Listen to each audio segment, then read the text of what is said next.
It is a cute story. Hi guys, we're a cute story. Look at them. Look at them sexy cute people. He's got wiggly eyes. She's got the like that's like a chin wall. What do you mean press play? Press play music. Oh yeah, press play music. Just say it. You don't have to whisper it at me. Hi, welcome back once again, you guys, to DragonMetal Saga Session 52. We're here today to play some Dungeons and Dragons, and my God, we're ready for it. We're super stoked and excited. The downtime, the like almost 2 months of RP downtime has now given way to new adventures, and I'm looking forward to it greatly. So, with that, let's jump into the intros. Hi guys, as I said, I'm StormyD. Welcome to the D&D sessions of DragonMetal Saga here at Stormkeep, and I'm honored and privileged to hang out with all these amazing people who will now introduce themselves, starting with the lovely lady with blue ears. Oh, I'm wearing the blue ones today instead of the red ones. Let me put the red ones on. You meant to put the red ones on? Yeah, I'm stuck on Wednesday's group. Oh, I like that she's got different ones for different. Character break. There we go. That does. Now I can is introduce myself spoiled. correctly for this campaign. Hi everybody, I am itsStarKitty, and I play Shae, the Great Elf Ranger, Drake Warden Ranger, with a Dragoon named Milo.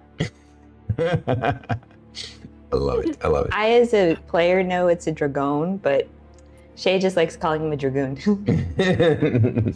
Stormy pointed that out to me last week after session. And I was like, well, I know, but Shae, on the other hand. She does have her own way of speaking, and we love her for it.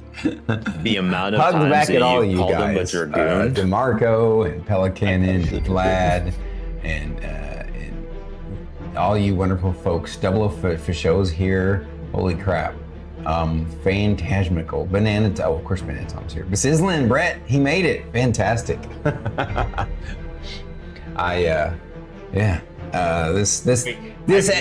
This today's episode is just a slight special honor for you, buddy. It'll make sense. All right, here we go. For who? So, huh? A special honor for who? You'll know. It'll make sense. Just okay. So, no, it's not that we have a special guest star today. I promise you that. I'm not fibbing. There's no one Wednesday chat. Yeah, there's no. Yeah, we know. We know. Hi, there's Rusty. not. Hi, White's here. Hi, guys. I love you all. Toboggan, to answer Toboggan, your he's here. question, yes, it is a green screen behind BT. Yes. But it's so well done, you wouldn't know it. Like, it looks like he's just got this giant mural of the game behind him. Yep. Mm-hmm. You guys ruined it. I was literally typing. It was painting. Oh, we ruined it. She's It good might at be that. one day. Ruining jokes. I'm just kidding. Well, I mean, some of the chat is covered by the music, so I didn't know that True. Druid had responded. True. I was like in the process of typing, but you're good. All right. I don't want to do some Destiny paintings just to annoy Fair. So Let's first go off, to the person below me to introduce themselves. yeah, that's a good idea. Let's do that. But before we do, I just want to make sure, quick aside, how's audio today, guys? We still been tweaking on it. StarKitty, are we relatively the same audio level as everybody else? Like, I mean, it sounds good? Okay, awesome. Thank you. And we don't sound like one person's coming out of one ear and the other person's in the other. I'm sure that should be good to go. All right. Crystal clear. Fantastic. Thank you. And so StarKitty's right. The person below, that would be the gentleman with more hair out of his chin than out of his head. I don't know. I might be able to get hold of a piece for it. Hi, I am BT, aka BananaTom, and I play Sindri, the sorcerer rock gnome. Awesome. I need to bring his volume up a little bit for us because it's just a tiny 10 minutes. All right, that's good. And I just if I can move it myself.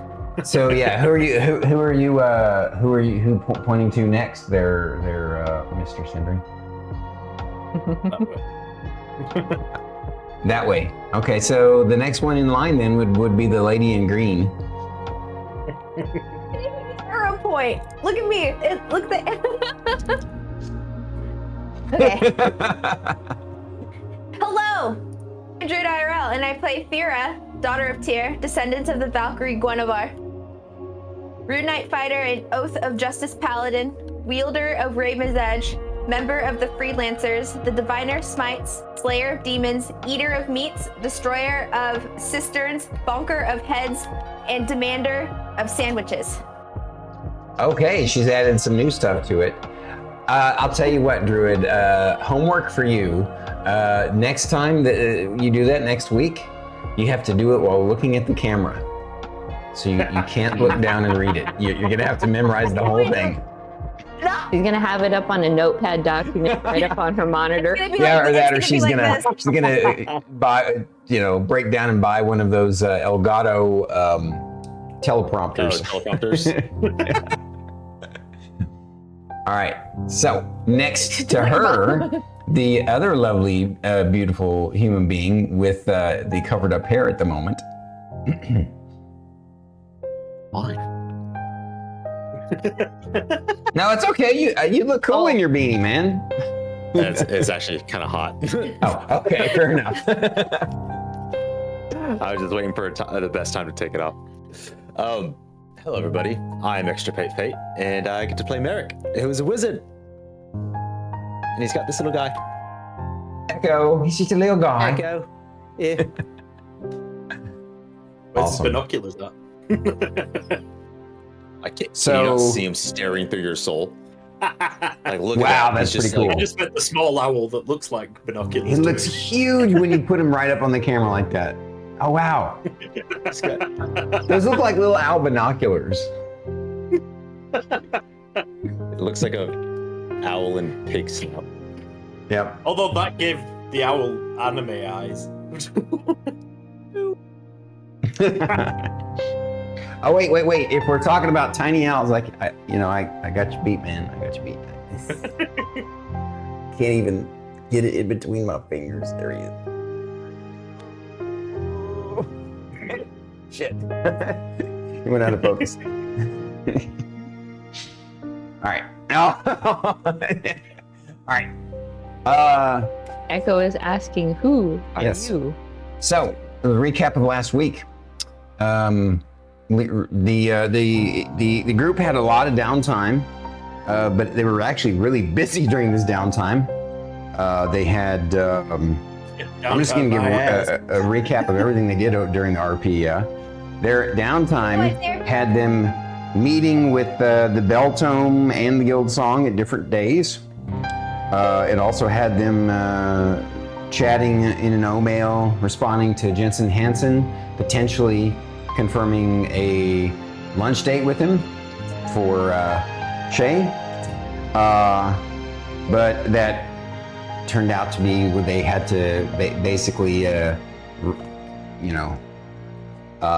renege on that and offer a rain check because they had a meeting with Mr. Marburg. That went, it went really well. They learned a lot, but unfortunately, it was revealed to Marburg, like he was able to suss out through their unique olfactory signature. Apparently, he's got the fingerprint detector nose of stenches, and was able to suss out that they're from the Barbary worlds. And they also, because of that, it meant that they had to redo their whole living arrangement. And Grimbane was very understanding about how different that they are, that they're actually realm runners from the Barbary worlds. He can't wait to chat with them about it when they have time, but he respects that they gotta live their lives, and so far they've been exactly the kind of realm runners that he likes to support and lift up. So He's gonna basically giving them a pass for now. They also got to finally last week specifically. They met with after meeting with the guild song and confirming some stuff. They then met with the arms master and got all kinds of geared up. The group was able to secure some awesome items. We got a new rapier and armor for Shae. Sindri got a new upgraded spell focus, some gloves of dexterity, and cloak protection.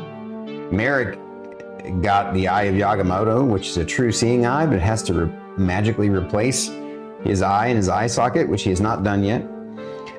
He got a ring of evasion and a +2 longsword. And then they also got a freebie extra sending stones. And that's where we left off last week. So now we're gonna go ahead and do the individual recaps of what stood out to the characters the most last week. Starting with, am I going right to left or left to right this time, guys? Right to left. Right to left. Okay, then we're gonna start off with Merrik. What stood out most to your character last week? You should have gone top to bottom. All right, what stood out to me most last time?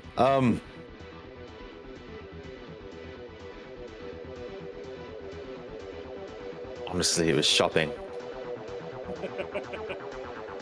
I realized I got excited and bought this ring because I totally wanted the ring. Ring? You mean the gem? Yeah. No, the ring. Ring of evasion. Oh, gotcha. I totally wanted that. Yeah. I think Sindri would appreciate it. I'm just gonna slip it in his bag. I hope he won't mind.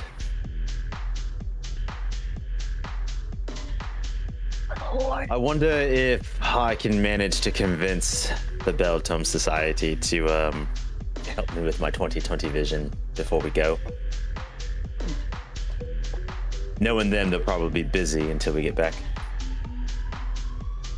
I'll message them anyway. Sindri, what was the name of that guy? The little one. Nugget? Is it Nugget? Do you have his number? Got his details, I think. Okay. I'll send them across to you. Thank you. BT suddenly got super faint. What happened? You did. Did your mic get bumped or something? Right. So how is this now? Yeah, that's good. Yeah, that's good. No, you're pretty quiet. I think How is it now? there. Okay, that's good. I knocked it before and I forgot to ask because there was talking. Ah, I was like, Fair enough. I'll just ask once we've got to a roundabout way. okay. Which is odd because my microphone is actually the wrong way around. It's saying it should be on minimal volume when it's not. But anyways, there was some cool items at the shop, got to say that. The robe didn't dress me. It was very nice looking, but I'm not that into magic missile. It's just not my bag. I kind of leave that for Merrik's thing. I get that it's a guaranteed hit, but still. I'd rather blow up the entire room rather than hitting one target in it. I do have one curiosity. I wonder if Merrik will let me keep his eye. I'm not going to tell him what it's for yet.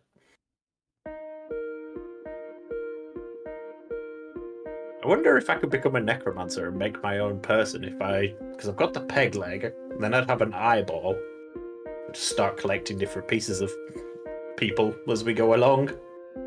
Have a bag of Well, hands. going off what's happened so far, I might end up with a certain cleaver-wielding maniac after me if I went on that kind of story arc, so maybe not. But still. Yeah, that's all I've got.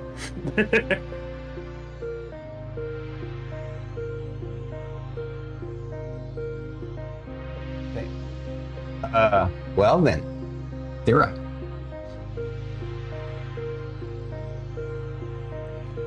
As great as it was to have a little bit of downtime, I'm ready to get back out into the field.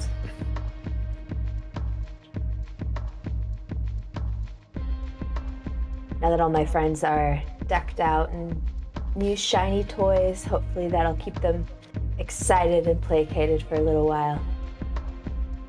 I'm just thankful that we were able to get something extraordinary for Shae, so I don't have to worry as much. I am looking forward to seeing what Merrik can come up with or see with that new eyeball that he has. It's going to be quite interesting. Maybe a little annoying, but we'll see. I'm ready to get back out. We shall see how it goes. I shall see how it goes. Or not if it doesn't work. No pun intended. He swears. All right. And I'm ready to get back out to the field. Progentica is quite draining.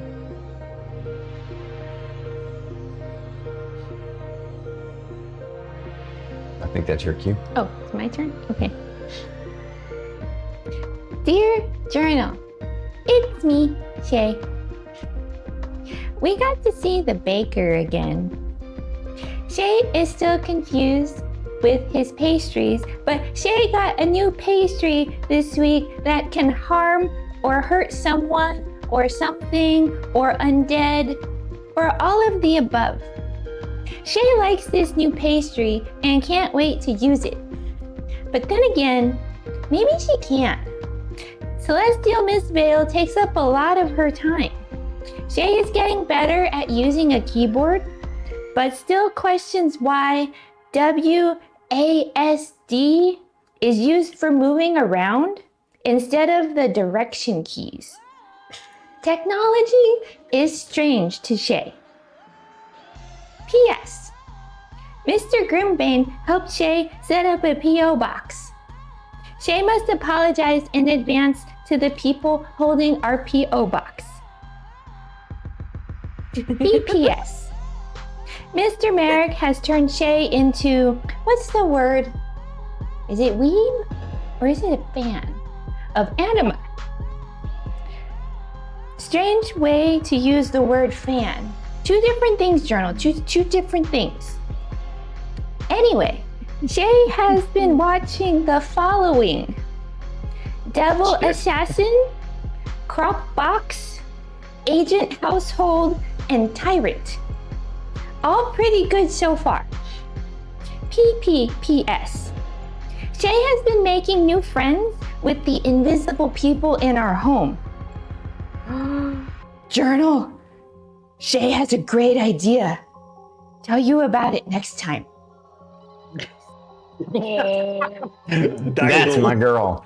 Leave him with a cliffhanger. That's a cliffhanger. Well done. Oh, man. Fingers. All right. So what were the shows again? Devil Assassin, Devil Assassin? Devil Assassin. Demon Slayer. Demon Slayer. Yes, Demon Slayer. Okay, good. Crop Box. Dropbox. Got nothing. No. It's Fruits Basket. Oh, God. Never seen it. Still don't know. Yep. Agent Household. So that one's Spy Family?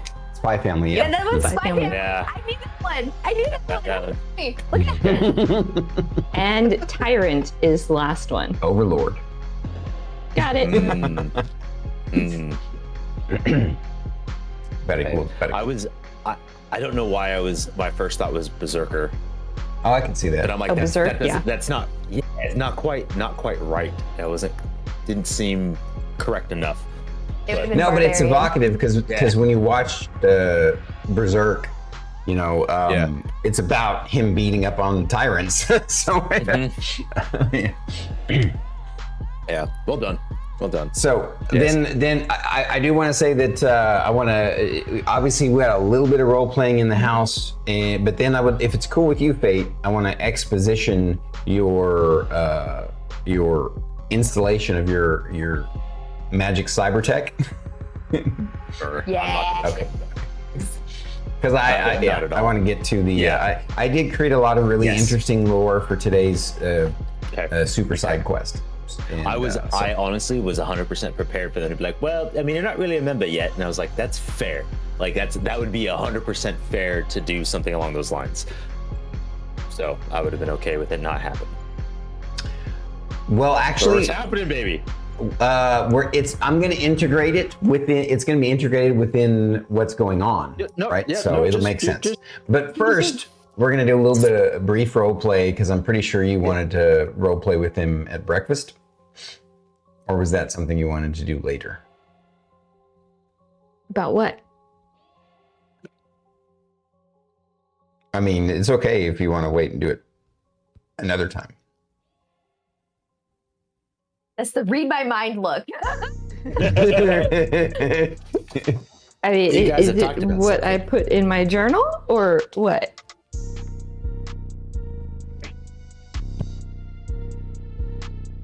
Oh, yeah, that was going to be another time. That's another time. Okay, all right. Then never mind. So cool, that's perfect. We can jump to it.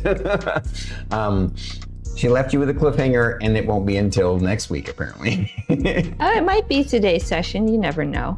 I No, might spring it on you guys. not likely. That's why I was giving you the breakfast as an out. Cold tea. Although I guess technically speaking, it could happen at another time. But at any rate, either way, let's jump to it. So, you guys are ready. You're itching to get out in the field finally. You're all geared up and ready to rock. And you end up having being contacted by Alvanically, just like he had said a couple days later, letting you know that we need to. That he wants to have a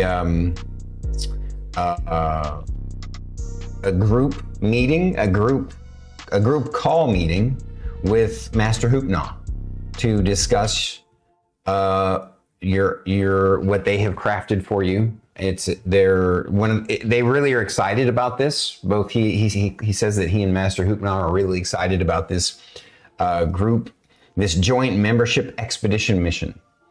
And he can't wait to talk to you guys about it, but it's best if you have the group call meeting, and that all of your party should be present during the meeting, and then he will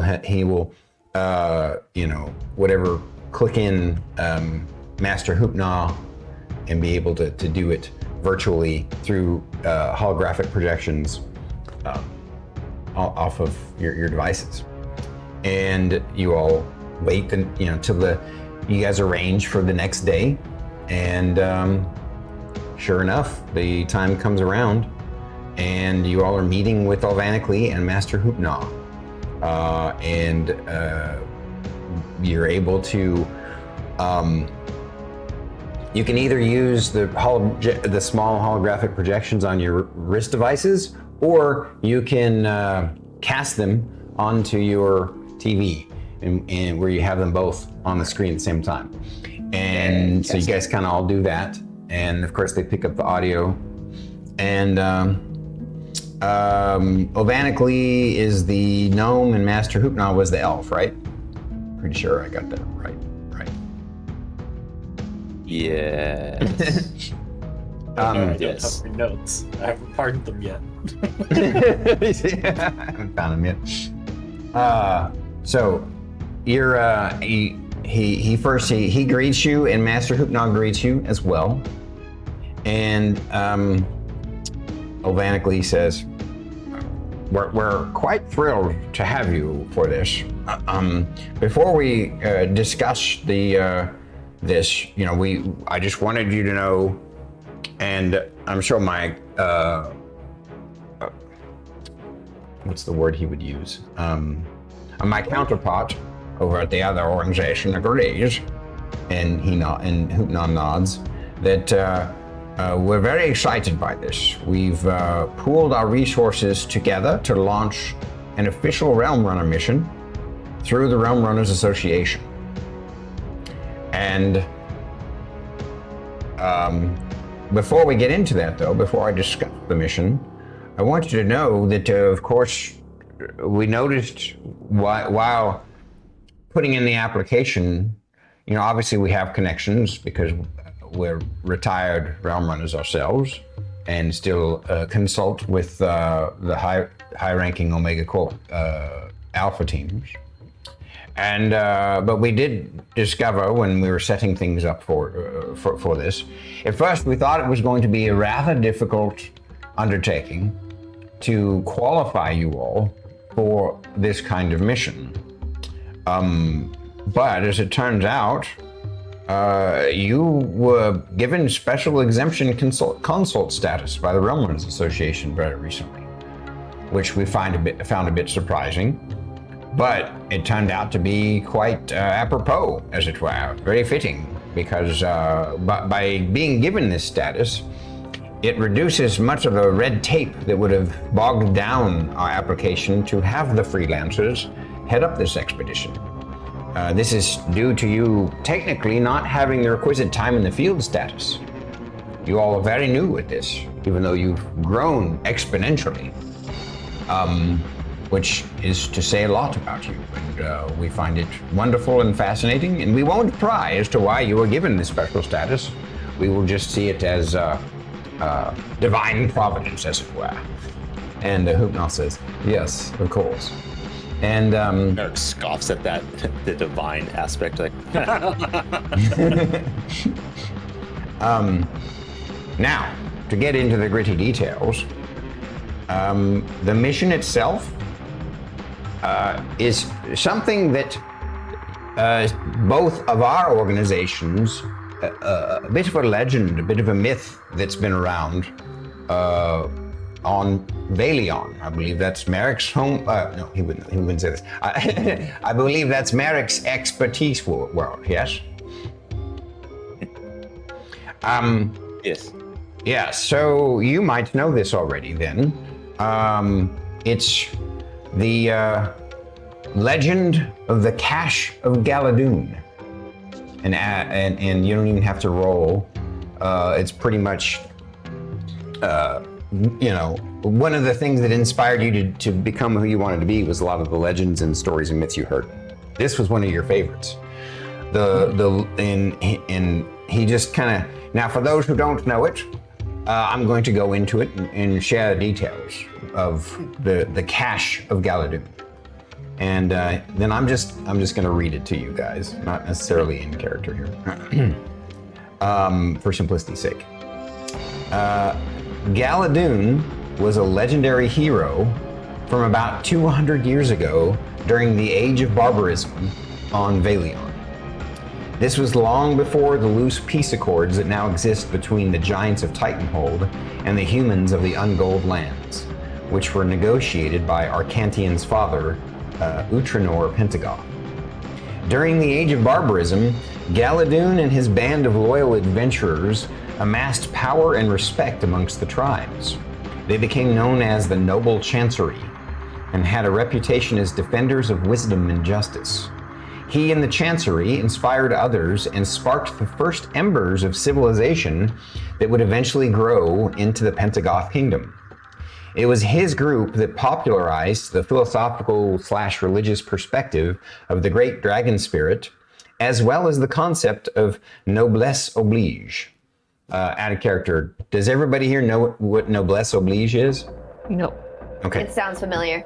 Yeah, noblesse oblige is, in real life, in this world, a French term, and it means the concept that those who have nobility are obliged to lift up those who don't, and it's really meant to be like those who have, actually more specifically, those who have privilege, whether it be from wealth or land ownership or whatever, should use that privilege to help those who don't have privilege.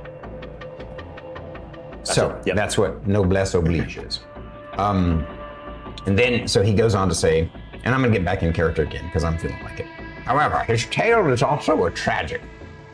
Galadoon was the first person to attempt to negotiate a non-aggression pact with the giants of his time. Unfortunately, the giants he was attempting to parley with were only using the meeting as a pretense to lure him and his group into a trap. During the ensuing battle, Galadoon was struck by the cursed blade of the giant chief, and although he and most of his team were able to fight their way out of the ambush and escape, his best friend, Breton, the high priest of the great dragon spirit, was killed. Sadly, he was the only one powerful enough to remove the curse from the dark weapon. On the way back to their secret stronghold in the Grizzledale Forest, Galadoon succumbed to his injuries. The legend tells that the remaining members of the noble chancellery were so heartbroken at the loss of Galadoon and Breton that they decided to disband the group and retire from adventuring. They buried the bodies in a tomb in their secret fortress, and supposedly caused the fortress to be swallowed up by time in some powerful unknown druidic ritual. This was for two reasons. One, they simply didn't want the final resting place of their beloved heroic friends to be disturbed. And two, they felt the magical items were too powerful and didn't want them to fall into the wrong hands. And just like his tomb and these items, that's the way the legend remained for some time, buried in ancient history and myth. Recently, however, some excavators working for the Thyra Consortium, that's the, it's your academy that you worked for, just as a refresher, remember. The Thyra Consortium have uncovered the final resting place of one of those retired members of the Noble Chancery, Jorval Hornsbeak, the Archmage of the group. In his unearthed journals, he confirms the existence of the legendary Cache of Galadoon and a general location where the secret fortress might be found in the Grizzledale Forest. However, the precise details of the location are not perfectly clear, as it seems he had grown senile in his older years. And to be clear, even Grizzledale Forest itself was a legend. No one it wasn't showing up on any maps that had survived from that time, as it being a bit of a prehistory. Of course, his drawings confirmed that it does exist. And again, just to clarify, the precise details of the location are not perfectly clear, as it seems he has grown senile in his older years. Only a strange and vague poem he wrote might reveal the location, but can only likely be deciphered in context of the area. Thus, the mission is for you all to, well, let me tell you the good news and the bad news. The good news is that the Realm Runners Association records do have a pre-scouted portal marked area that's within 35 miles of what is believed to be the Grizzledale Forest, annotated in Jorval's journals. The bad news is that it is deep in a remote area of Titanhold territory.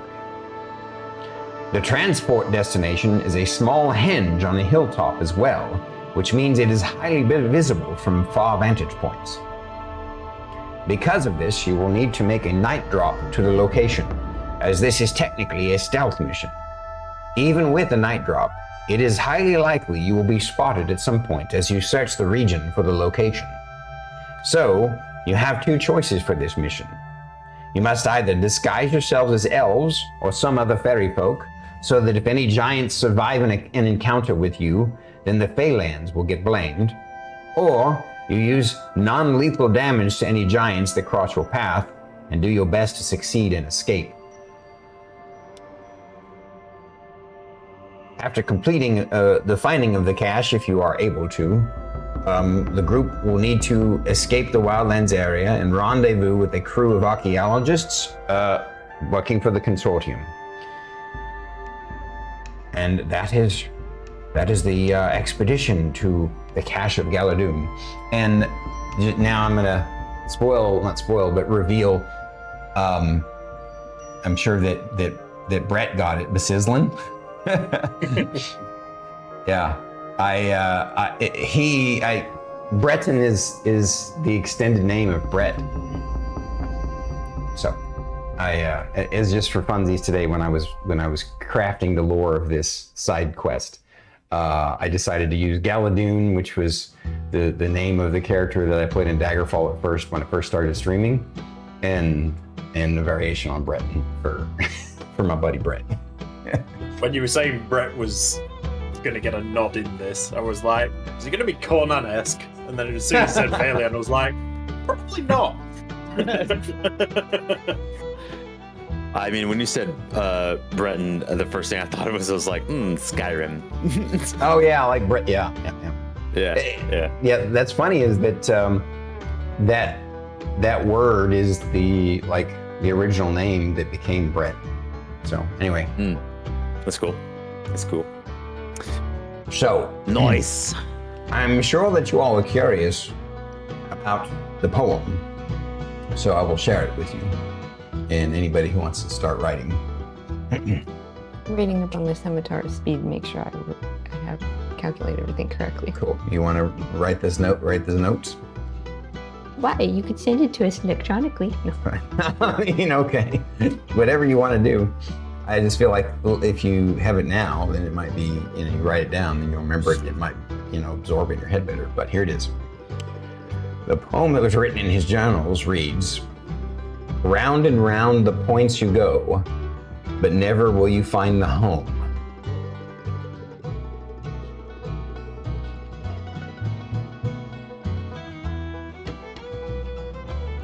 Until first ye Round and round the points you go. but never will you find the home."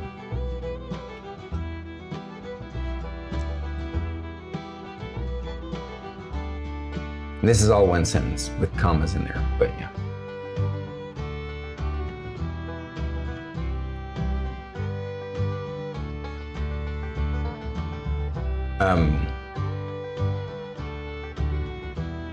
Until first ye understand the source of the flow.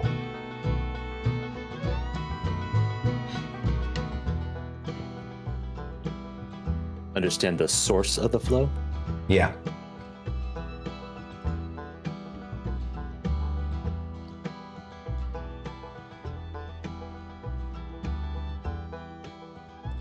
And then the next part is, forever lost you will be until you seek the beginning of the compass you see.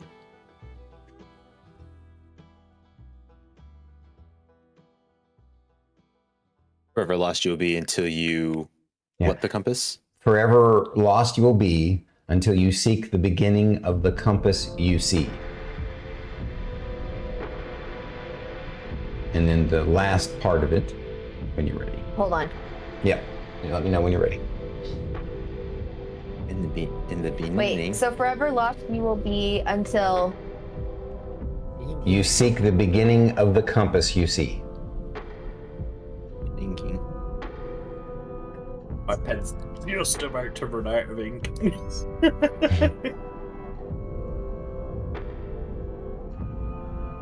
And the last sentence is, delving low into the cavern's darkest deep to find Galadoon in his restful sleep. It's dead.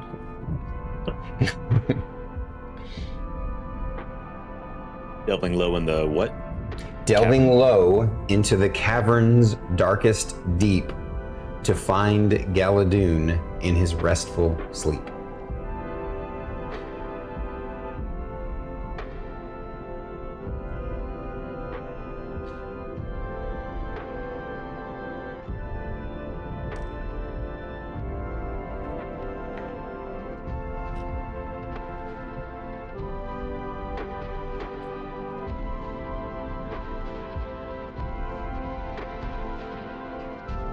Want to send it? So, he asked, do you all have any questions about the expedition? We've already secured, we've contacted Mython Heedlock Holdings, they will be the ones to offer up their portal for use for this mission. We've already expensed it ourselves. It's not something you need to be concerned with. We want you to find the cache. We're most interested in the history and the truth of everything that you find. But of course, we want to study any magical items that are, we're hoping that the cache is real, and that supposedly that the items that this group, the Noble Chancery, used were very powerful in their day. So to be able to study and research these ancient magical items these relics could be quite lucrative for us. Now, of course, we want you all to benefit from this beyond just the membership. So I'm sure that we can negotiate and arrange for you all to potentially, depending on how large the cache is and the items themselves, claim ownership of some of them. I would like you to re-clarify your expectations of how we proceed into this mission. You glanced over it quite quickly, so I would appreciate. Of course. So, whether if you need let us know. Since there's no timeline on this particular expedition, you let us know. We can schedule the next few days to go and use the Mython Heatlock Holdings teleporter here locally. And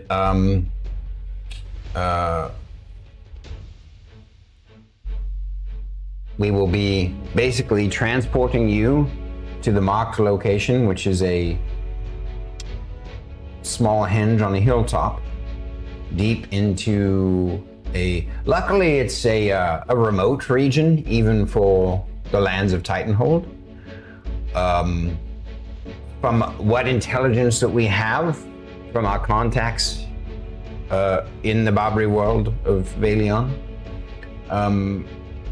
we don't believe that there's any significant military presence of the giants in that area. There might be there might be some distance away, some remote forestry villages of the giants or whatnot. So, but from what we can tell, it is still deep into giant territory.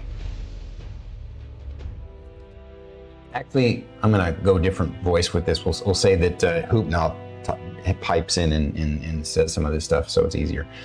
He says, well, then of course, we're going to basically night drop you using the transport system to this henge.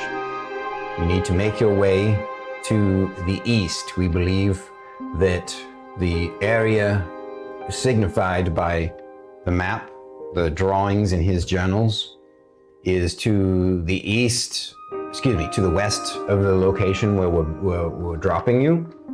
And it's roughly 35 miles deep into that. It's a region in that forested area. Once you get into the thicker part of the forest, that's where you'll need to start your expedition. And honestly, if it could be a difficult journey, depending on how lucky you get. It could end up eating all of your time in the Barbary worlds, and if it does, and you're still confident at the end of your tenure there that you can still want to try, we would secure another portal after, I believe, the general recommendation is a day's difference. I was just asking for clarification. You happened to mention that you would recommend us to stealth and disguise ourselves as Fae and elves, or do that's one option. Damage. I wanted further clarification on that expectation. I see. This is their first interaction with Thyra, by the way. Right. He's like, no, he says I appreciate your attention to detail, milady. Of course, it's important to note. So, because of the delicate political balance that is going on in Valion, as I'm sure your compatriot Merrik can attest to, if humans enter too deeply into Giant's territory with the current state of the peace accords, it could create an international incident between the two nations. And we must avoid that at all costs. Which is why, if you go and you decide not to disguise yourselves as, if you disguise yourselves as Fae folk, then any damage that you do in defense of your life while you're there, well, it's a bit dark, I know, but it will be passed on to the feudal nature between the Feylands and the Giants as it is. They will basically pass it off as, some sort of Feylands or Feyland peoples are trying to gain ground within their lands. Or you could, it's possible if you're extra careful and you can remain undetected in the lands, that would be ideal. But if not, you have the other option of just doing, not killing any of the giants that you meet there, because if they see that humans haven't killed them but defended themselves, that wouldn't necessarily, it still wouldn't be a great thing that they're behind in territory that they shouldn't be in, but at least then it can be passed off in a different way. Does that clarify it for you? It does. I have one further question on that. Is it just humans that can't be seen there? Well, there are a few demi-human types that live here that live in the Ungold lands, but not very many. It's mostly humans. I'm just thinking for myself, do I need to disguise? Well, technically, you'll really already look like as a gnome, you look like you come from the Feylands. So, and Shae, being an elf, she also would be no issue. But since both of you present as human, it's a thing to consider. It's up to you all how you want to approach it. I just flutter out my wings. I don't think anyone's gonna expect her to be human. Oh, well, or I guess I'll amend what I said. Merrik presents as human. That's fascinating. Are you like a unique form of Aarakocra? Quite It's a long beautiful. story. Of course, we won't impressive. pry. Yes. That's when at this point the gnome just now you give them their privacy. Don't bug them. I'm sorry. I'm just very curious.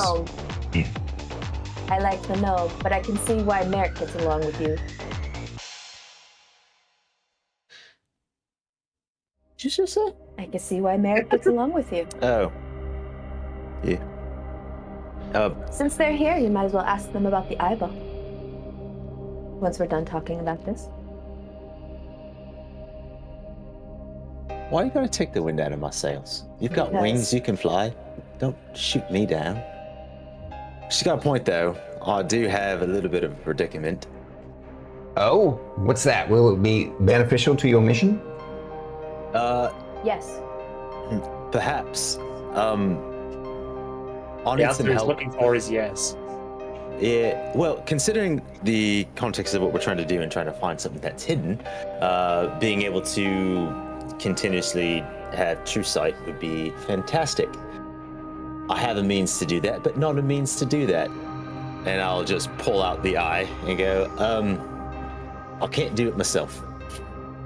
They look at that and Sindri they go, is that a gem of true seeing in the shape of an eyeball? Yeah. They look at each other. Just, like, holds it they up start and, going, like- "That's amazing! Who engineered that? That's wonderful! Where did you get that?" I mean, I don't know. Can't We trust have the our voice. sources. Yeah. They But say, it needs- yeah. Hoopnall says, "I've seen one before. They're extremely rare, though. But I believe. So just to clarify, I'm gonna make sure that I remember. Hoopnall is the one for the engineering, I believe- imagineering sorcerer stuff, right? Items. And then Olvanik is the gnome wizard. Okay. Yeah. Who And now says- Galvanic should know. Galvanic should know that I had already asked about that because he's like, you would probably have a better time with the bell tome because they're enchanters. And then Yeah, everybody was like, that's right. Oh yeah. So Olvanik goes, that makes "Yes, so this much is more what you sense. told me about. Wonderful. Yes. Yes. What do you say, Hoopnaw?" And Hoopnaw says, "Oh, that's not a problem. Come on over. I have some of my magic cyber surgery experts. Popped it in for you in no time." Question: Uh, Will Merrik's eye be intact at the end of this? Will his eye that's being removed be intact? Yes. I mean, I suppose so. I would like to request it. no. It's my eye. Not anymore. Shae gives Mr. Sindri the most confused look. Apparently Merrik is too. Hoopnaw says, "Well, that will be between you and Mr. Merrik, of course. It is his eye, after all." Don't you little shit. I cannot divulge what I'm going to do with this eye. Yet. All right, I'll think about it. Anyway, do you have time today? Hoopnaw says, "Let me check." He brings up his tablet. You good? Not tonight, but we could do it tomorrow morning. All right. And when would you like us to shove off? As soon as the possible. mission. Whatever gear that All you right. all need. If you we can have it arranged for as early as this Friday, which is 2 days from now. Okay. Yes, Thyra. Shae, do you have any follow-up questions about the mission? Shae's does not. Shae's too focused on wondering why Mr. Sindri wants Mr. Merrick's eye and what's going on with Mr. Merrick's eye. Shae doesn't understand. I'll explain later. I don't have an answer for you. And Sindri, what was your question, sir? I'm just wondering, what are the situation on our maps of the area, any cartographic data and such? They explain that they can show you the drawing that he gave, and that they were able to kind of determine that it's 35 miles due west of the where they're going to drop you, but it's a big area. So unfortunately, that's the best that they can go on, and the Fair poem, of enough. course. He says, yeah, he recommends you look for any kind of ruins that do not look like they were made by giants. Yes, Merrik. Given from Baleon, the generalized region that he's speaking of, and even though it's kind of in this area, am I at least vaguely familiar with that relative territory? I know what kind of area we're going into, other than Not I at know all. this is Yeah. Giants area. Yeah, it's deep in I know my the region, Giants but area. Now that's it is a wildlands region of the Giants area. It's not one that they like he explained, they haven't really developed much, and doesn't have a significant governmental or military presence. But there may be somewhere in that region a giant village. So they think that it's highly likely you will run into giants no matter how stealthy you are. So that's why he wants you to have sort of a backup plan perspective on how you're going to handle things. And then understanding as much as I know about the Fae and appearances, I feel like, in a way, as long as Merrik's ears are mostly covered, he's probably just as elaborate as an elf. Like, at a glance, he could probably pass with his knowledge and kind of adjusting some things. Would you?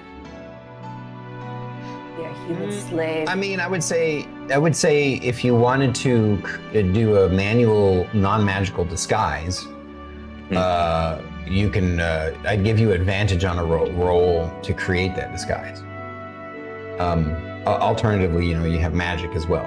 It's up to you. Whatever you want to do. Yeah. Merrik's gonna LARP? No.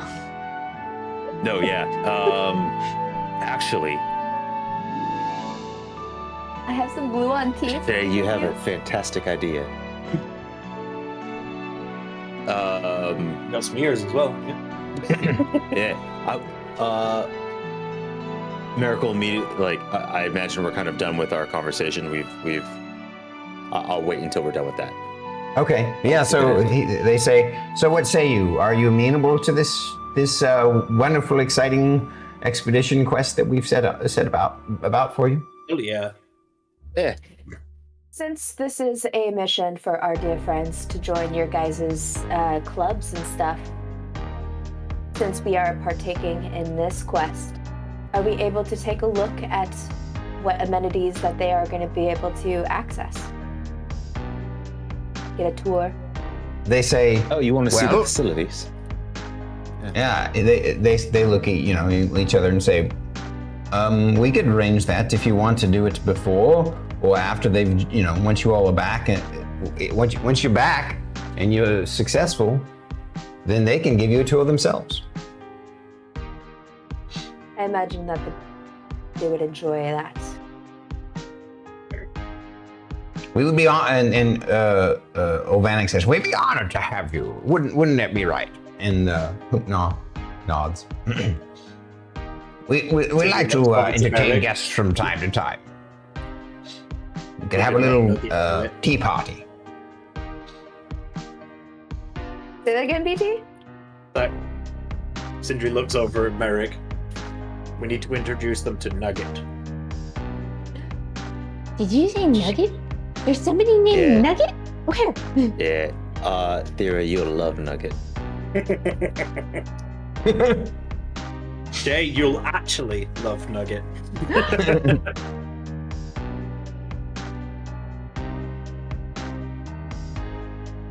Also, Yes. never mind. All right. I see Stormy reading chat. Sorry, you guys were. Yep.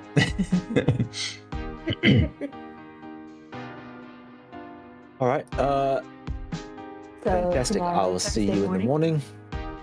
And then we leave then- Friday. Yeah. While you guys are in the conversation, he gets a little note, a little email. Oh. Well, actually, it looks like I had a cancellation for an appointment that I had this evening. If you would like to come by, I think that our main cyber mage expert would be glad to take care of that this evening if you want, and then we could arrange your thing even sooner if you want. I mean, I think Friday's the soonest that we can arrange for teleportation regardless, but it's up to you if you want to come by this evening or tomorrow morning. We can do either. You know what? Let's just do it tonight. Get it over with. I probably am going to need a little bit of adjustment period. I guess. They nod. I'm in for a treat, aren't I? I think you'll be surprised about how easy it goes. The hard part will be using it properly. Yes, I'm See thrilled. Sindri doing this like he's holding the eyeball. All right then. What time you got? And we'll just. Yeah. And you arrange a time. Yeah. Please have him be put under sedation. Please have him be put under sedation, and he has to act out coming out of sedation. I want to see Merrik drugged. Surely You see that him would drugged be every day. positive. You see him drugged up every day with caffeine. Caffeine. Okay. Anyway, question. Is it only specific glamour weave items that would work on the Barbary world, or would they all work? I'm not sure I understand you mean the like, for example, the yeah, I mean, if it's something that's been, yeah. So their stuff does because it's kind of specifically crafted for that kind of thing. As if I were to go, say, to like the prop shop and get a glamour weave like headband, that wouldn't work on the Barbary worlds, correct? Like a The cosplay prop item. shop? Mm-hmm. I want to just do a simple like, oh, we're just gonna make ears pointy. I'm already elaborate enough. Like, Yeah. with a bit of glamour. Would that work on the Barbary world? Something as simple as that. Oh, sure. I mean, any as long as it's something that's designed to be used on the Barbary worlds, they're obviously the magic tech that exists on Progentica for Progentica is a bit different. But the people who make Realm Runner gear, you know, they are the ones. That's why That's why the stuff is so expensive, right? Because you know, there's fewer of them. So, you know, not all Realm Runners actually do realm running. Some of them just have the ability to craft magic for the Barbary worlds. And that's why the stuff exists. Now, some of it is stuff that's brought from the Barbary worlds, and some of it is crafted for the Barbary worlds. You guys could go back to the tailor and probably ask her for... That's what I was thinking. So, yeah. For the sake of exposition, would love to run over there and see if she has something very simple for Glamour Weave to just alter appearance. Nothing. Absolutely, yeah. Yeah, We'll say for that you I don't know whether easily- it's a necklace or Cosplay. yeah. Right. What do you want? Yeah. Like, what are you not wearing? That's magical. You know, I don't know why, but there's a part of me that Merrik like would absolutely just love like the circlet. Yeah. Because it would also be very Fae-ish. Like, Yeah. looking at it practically, like it's very Fae-ish. Okay. And yeah. So I love it. I love it. One of those Let me shiny- see how much it would cost. Fucking And he just like randomly just clinks his rings against it, just for sound. Little ASMR action there. He's not clinking them on his coffee cup. oh yeah, you guys What's that? you guys 110% like hear this shit. Just like Of course, we can't hear it. We get what you but mean. that's right. We get it. yeah. Looks like it's uncommon, so you'd be able to probably pick that up for 5,000 credits. less than that, probably like 2,500. Okay. Works for me. Cool. And I'll just call it I'm gonna keep it simple for my stuff. Just a glamour weave circlet, just so I know what it is. Perfect. Yeah, so we'll say that, I mean, you have a busy evening, but you could always just on the way there, you know, leave early in the afternoon, and on the way there, since he's scheduled with you for the evening, you drop by there. Are you going to by yourself, or is everybody going to go with you in moral support to watch your eyeball be plucked out? I imagine Sindri's going to want to go purely because he's going to try to swipe the eye from me before I'm able to physically get my hands on it. Mhm. Well, plus, that's also his guild, so. Yeah. I am partially indifferent on whether Shae and Thyra would like to tag along. If they would like to, you are more than welcome. At the same time, it's probably going to be pretty boring. Might help Shae understand what's going on with the eyeball thing. That's fair. Very fair. It's up to Like you after guys. you explain it, Shay's like, "What do you mean they're gonna actually take his eye out and replace it?" Well, actually, let's get to that. Don't jump ahead. We're getting ready to do that. So, all right. So, So then we're all going. you finish up your conversation with them. You accept the quest, and they are grateful to you and excited about your quest, about your mission. And then on the way there, you guys all decide to go together. That way, Thyra can get a look at their facility, just like she had talked about, and Shae can understand what's going on. You drop by the tailor, and you get there a little bit before she's closing, and she's happy to see you all because it was a slow day.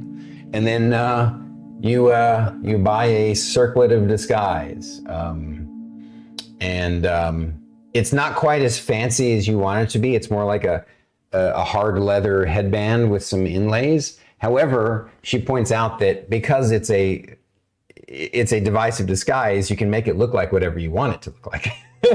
Yeah, no, totally. It's already there. I love it. And the neat thing is the color leather that it's actually crafted out of, like when you're not using it as a fancy circlet, it matches the rest of your outfit. So Cool. And so then you pick that up, take away the credits, and make your way to get your eyeball, your cyber your cyber mage upgrade. And when you get there, let me remember which group this. Dadgummit, stop doing that.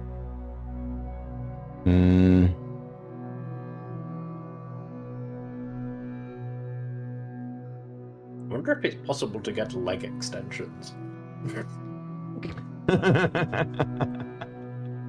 No more uppies? No. Asking for a friend. Asking for a friend.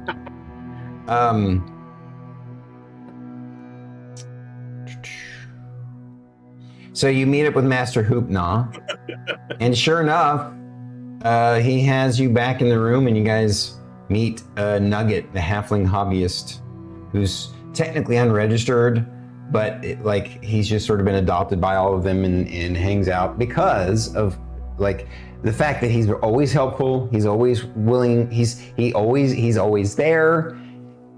When they need him, he does whatever they ask. And this is the one thing he's really good at. He seems at first you're a little nervous because you're like, the last time you met this guy, he seemed really awkward and clumsy.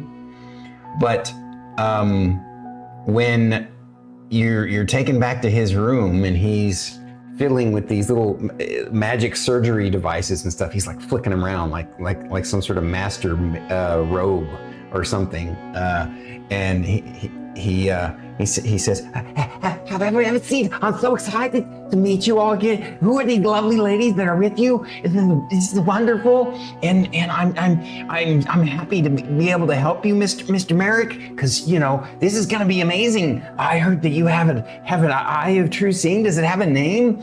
Let me know how I can activate it for you. You want it to be a full ocular implant? I can definitely handle that for you. We can definitely make that change in just a few minutes. It's outpatient therapy. You don't have to worry about a thing." Yes. Merrik being Hi, overwhelmed. I'm Shay. Hi, Shae. It's nice to meet you. And you are? Merrik is just I'm Nugget. sheepishly sitting there. Mr. G, this is Nugget. A little halfling guy. This is Yes. Nugget indeed. Yes. Look at you. You're amazing. You're an elf, aren't you? Wow, look at that lady. She looks kind of like you have wings, don't you? You got them hidden right now, though, don't you? How did you know? Thyra. I can tell. I've been doing this kind of stuff a long time. I can see stuff. I'm good. Nugget, you are awesome. What else did you do?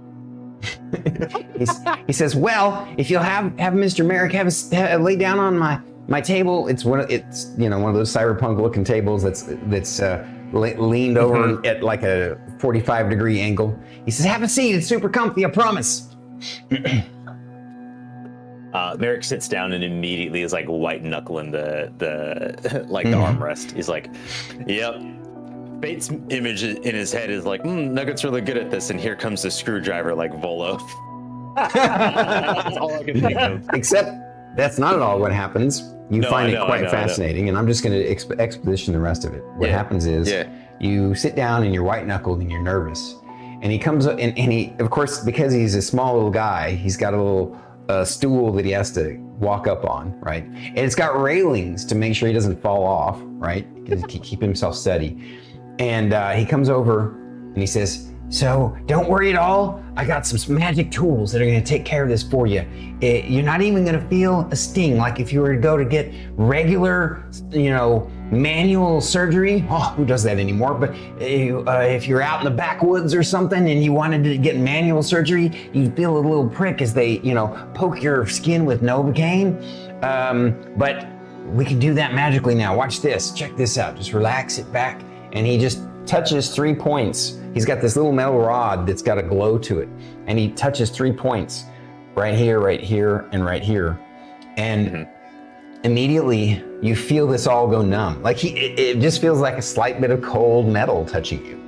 And no pain or anything. And then suddenly your eye goes very numb. And then he gets a different tool. He's got 2 different tools and they both have like glowing ends. And then he goes, "Okay, we're gonna do it like this, and then we're gonna do it like this." And it goes numb and you can't see out of that eye right now because it's numbed. You see out of this eye. And don't worry, it'll be over in just a sec. And you guys see, and then he uses mage hand and plops his eye right out. Just puts it in a little jar. "There you go, don't worry, it's gonna be just fine." And just puts a stopper and he sets it down. And then here's that magical eye. And Shae's too focused on the procedure. And then you see him, he has another device and another tool, and the gem eye is like this, and he goes, and he basically touches it, and it's almost like it magically just, as if there's a magnet in your head, it just sucks the eye right in. And then you feel this kind of tickly, itchy thing, as if your retinal whatever nerve, your retinal nerve, whatever, attaches to it. And then he says, "Now, the numbness, it will wear off in about 20 minutes. And as far as activating it goes, you're gonna have to get used to doing it mentally. You can't, do it out loud. It's gotta be something that you practice. It's gonna sound like you're doing it out loud for a little bit, but then once you've done it, the first couple of times, it should be easy. The really hard part is going to be you practicing distinguishing between what's real and what isn't, because that eye is going to show you all kinds of things." And go ahead, Sindri. I'm assuming that you're going to roll a stealth. From the moment that eye hits the table, it's in a little beaker jar with a stopper. You're gonna. All right. So roll me a stealth check to see if anybody notices you making your way around to the back part behind the table. Everybody else gets as soon as that jar, like the eyeballs in the jar, and gets set down, Thyra immediately looks over at looks for Sindri. Shae is focused on the procedure.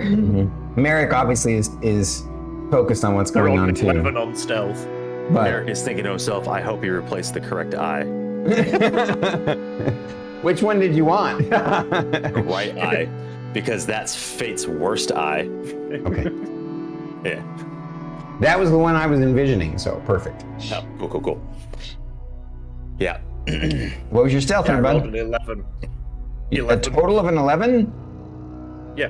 Everybody in the room sees you go over there trying to yoink that thing. Seen me. Huh? But it would be sleight of hand to actually go. No. You have to stealth to get in position first. So that everybody saw you get around in position. Now you need to roll your stealth, your sleight of hand to see if you pull it off without anybody noticing. And I'm gonna actually say that you're rolling at disadvantage because like everybody's like literally, it's a bright lit room. Everybody's standing there looking around. You must have after I just rolled a 30. What'd you roll in that 20? I rolled an 18 on the first one, and my second dice was a nat 20. So that means it's 32 on the sleight of hand. Wow. Okay. Yeah. Nobody notices you go. I mean, everyone in the room, as soon as that eye is not there, everyone knows who's got it. Yeah.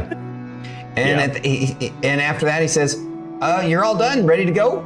Thank you so much for coming to my operating room and letting me share my skills with you. And anytime you want to come by and hang out and wander around, I can tell you anything you want to know, and it's my pleasure." Refresh my memory. What's the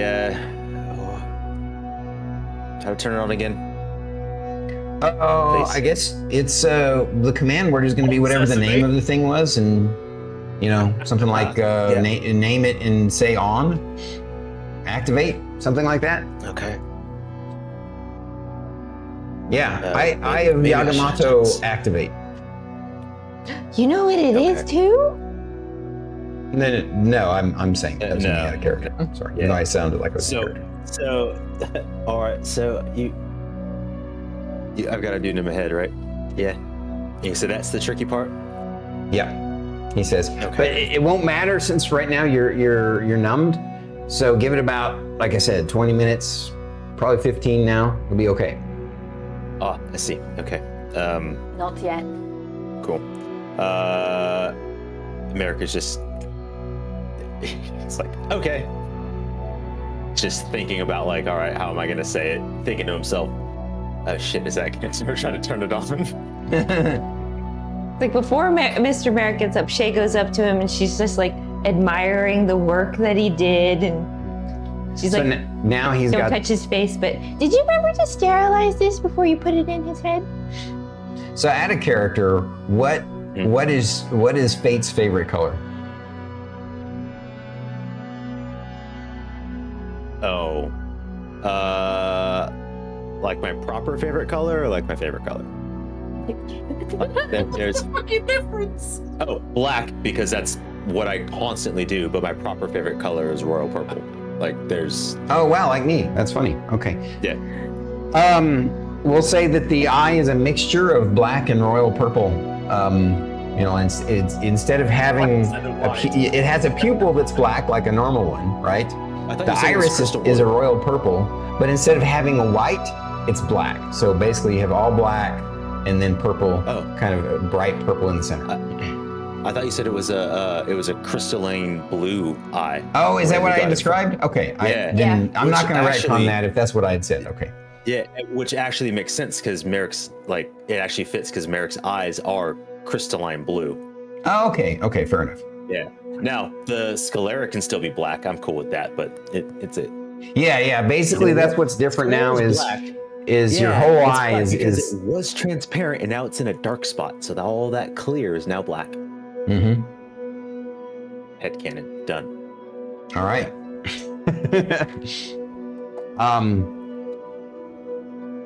And with that, he goes to hand you your eyeball, and he's like, "What happened to the? I said it right there." We all look at Sindri. It's Sindri.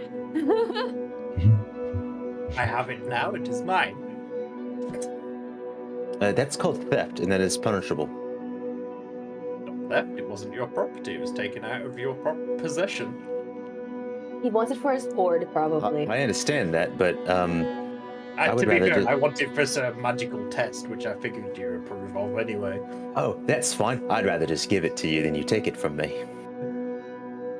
I just wanted to take it before they threw it in the bin or something.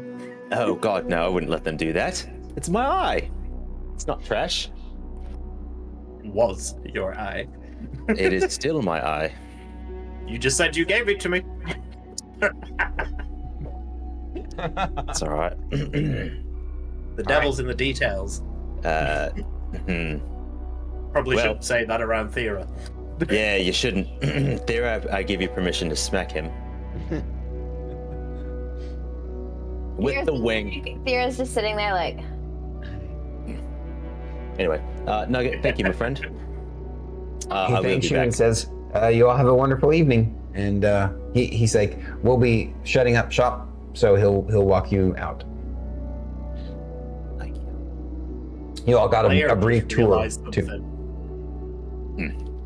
Because your eye is now an item, could technically make it cold with the prestidigitation. That's fine. That's true. That's funny. Yeah. Why is my Technically. eye cold? Sindri! You shouldn't have spoiled it. You should have just done it. You could have. You could have sent me a text over Discord, and we could have worked it out together. I mean, it's no longer an object, though.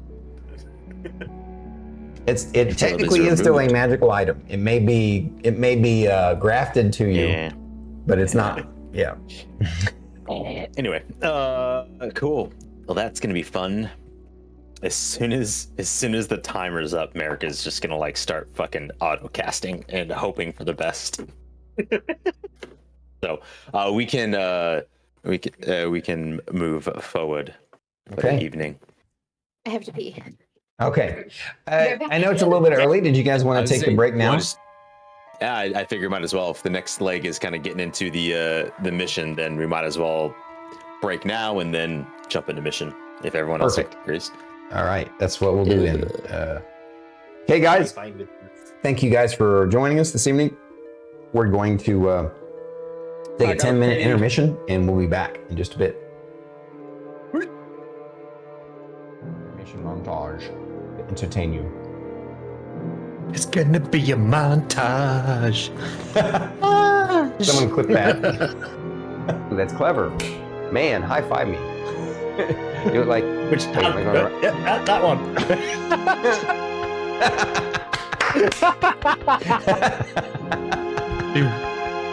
I'd like to say I was 100% not trying to remake that clip, but I genuinely had no freaking idea because this is a new scene. Someone clip that. All right. Fuck.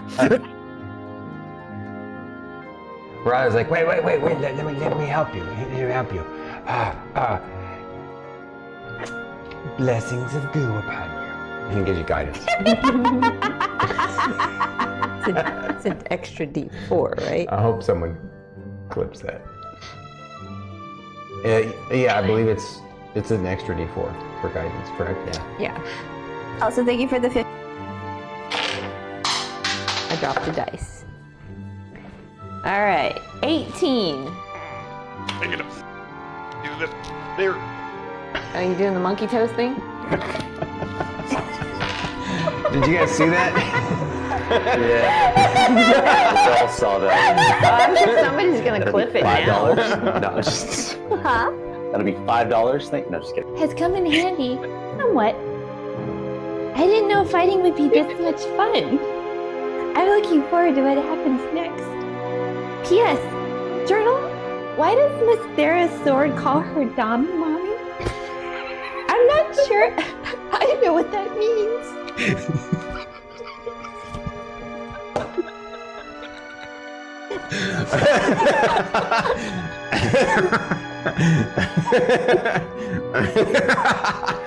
Oh, I'm so glad I muted. I knew I had to myself. I broke everybody, including me. Every week. Oh my god. Thank you. Oh man. Athletics check to keep from being pushed back by the momentum of a 40-pound, sack of gnome being thrown at you. Sack of gnome. At least you didn't say the gnome sack.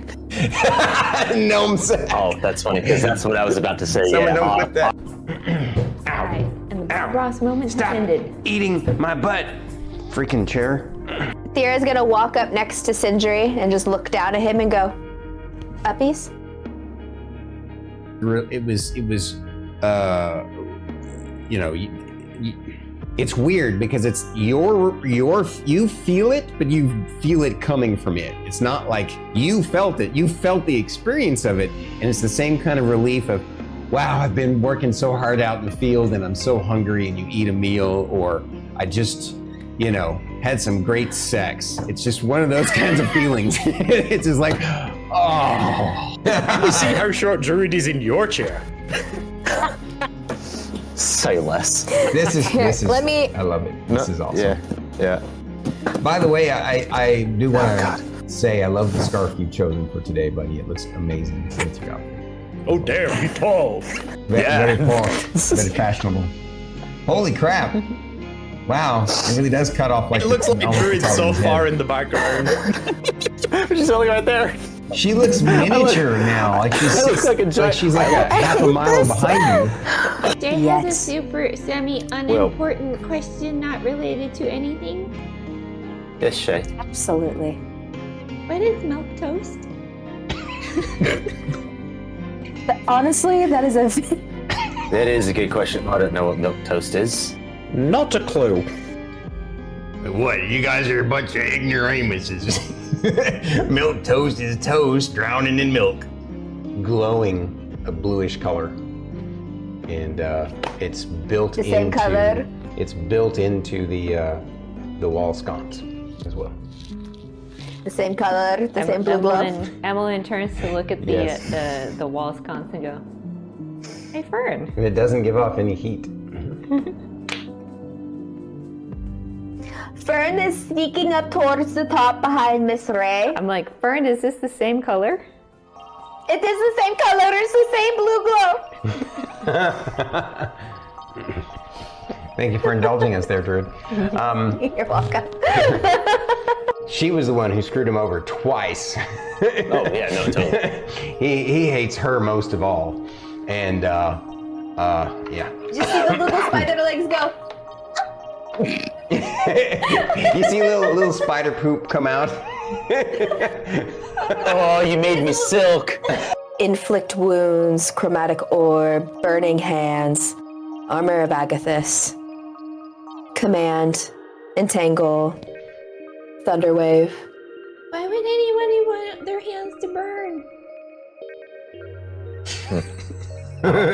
God damn it. I was alright with that until it just went, God damn it. Yeah. Because I almost just. See StarKitty laughing at her own joke. I almost spit coffee everywhere. Thank you. I was laughing at the reaction. Shay, listen. So you have defeated. Oh, and I didn't even whip it out. I went to. I had a figure for the scarecrow. It's not an actual scarecrow, but it looks kind of like a scarecrow. I'll show it off. Broke BT. I did. Yes. Whip it out, baby. I think I know what Yeah, comic. it's about proud. All right. Just when you breeze. I think you broke Aries too. I think Aries broke Aries. The wang of Stormkeep. What? Can we get that on a t-shirt? Can I yeet the gnome? So it depends on where you want to yeet, but yes, you could yeet him. You could Directly yeet him over at to Merrik. him Merrik. to catch, or you could Straight- yeet him to one of these Merrik. squares. No, I want directly at Merrik. Tonight's episode 74, comes about because of last week's episode 73. And so, And before episode 75. okay, Power for that one. That's right. So, Okay, Storm is still processing. Yeah, I'm still processing that episode. I need to get with my producer and get this one fired. No, I'm just kidding. What are you talking about? I am a producer. Oh, right. I don't know if you can use the processing ability. Oh, he tricked me. Damn it. I applaud you, BT. Applaud you. What a dick. Yeah, I'm gonna touch the tip You're too. gonna touch the tip? You're going to touch the tip. Just the tip. That's the tip. So Yeah. the tip of your finger to the tip of the sword. Tip to tip. You give it a little poke. Because we're You give it a sword little fighting. poke. Okay. God, someone's gonna clip this. I fucking know it. All right. Okay, this is Sperm talking, okay? The best part about it is that you could put a little dice in his mouth. And it looks extra derpy. You can't really tell. Stop to hide your face. I'm about to spit my tea out. You're gonna get along with Merrik really well, I think. Shay's just kind of standing there Oh, going, yeah. I'll get along with Merrik. I'll get along. He's good. He's good. He's a good guy, I guess. You know, he's got that creative flair for shit. You know, I like the creative people. They got the impulse. You know, they got that creative juices flowing. You know what I'm saying? Oh man, yeah, definitely. And oh, look at this. I love my new master. She's awesome. Look at her. She's just tough on everything. She's my dommy mommy. Oh yeah. And then over there, oh my God, look at that sexy little beast. Look at that sexy little Sindri. Look at you. Boy, you're so hot. I bet you got a third leg under there, don't you? You know what I'm saying?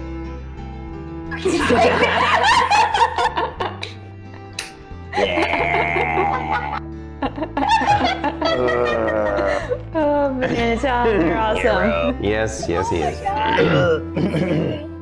Save for fate.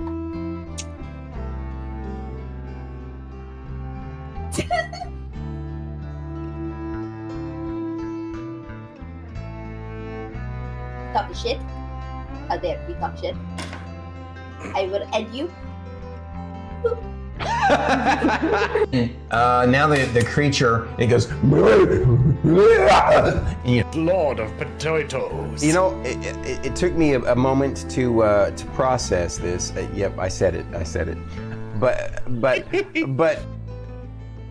I just had this intense urge to just like pet you, like this. So, intrusive thoughts.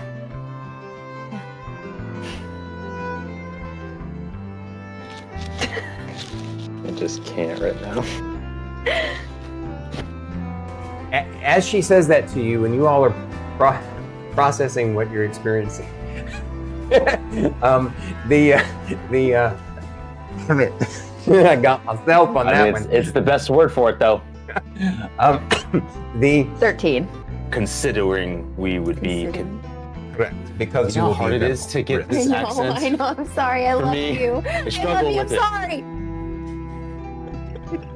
I struggle with it so much that I do it on my outside of this. That's how I was. Hi guys, we're back again. Can you hear me okay? Testing? Yeah, cool. Yeah, you saw that I was adjusting the montage. I had forgotten when I switched computers to do that, to set it up so that it's more obvious that it's an intermission scene. I can imagine people coming in thinking it's actually us when it's just a video looping. So, thank you, Triple Bacon and Pelicanon and Bubba and B-Boggin. Brett, are you still here? Did you like that homage to you and me from Daggerfall back in the day? Hopefully he's still here, but if he's not, it's okay. I'll chat with him about it later. Can everybody hear me? Okay. Yeah, Mike good. I saw a puppy dog tail. Puppy dog tail running by.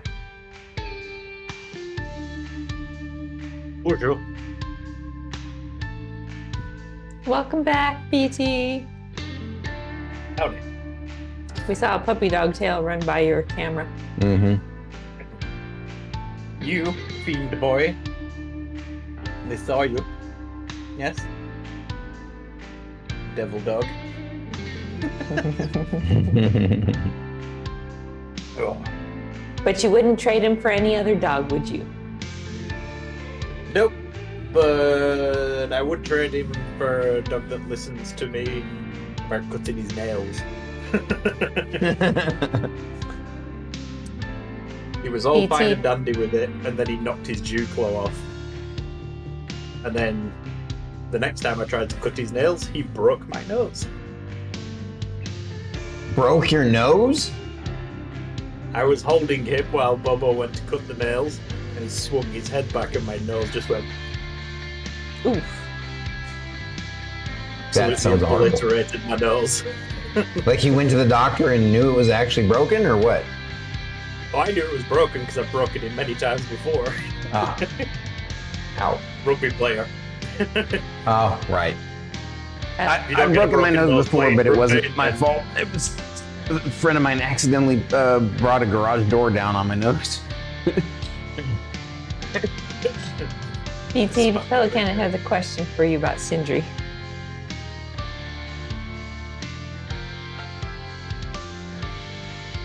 I think it's basically imagine the color of fire.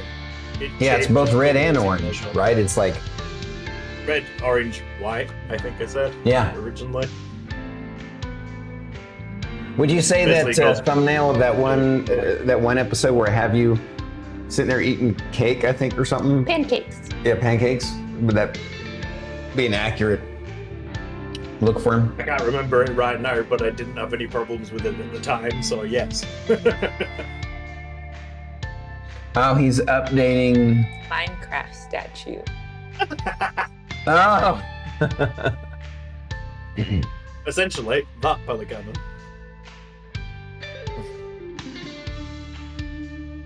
I made the Sindri up his emote quite a while ago now. Definitely needs updating at some point. Mm-hmm. Mm-hmm. Why are Wow. you judging me, boy? I judge you for your nail length. Oh. So, question, Stormy. Yes. Is animate object allowed in your, well, this universe?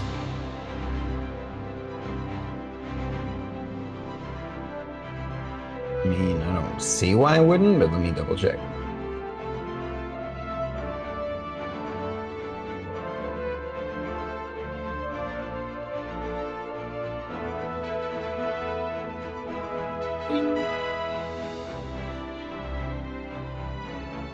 Is that what you're thinking about doing to his eye? Yes. That's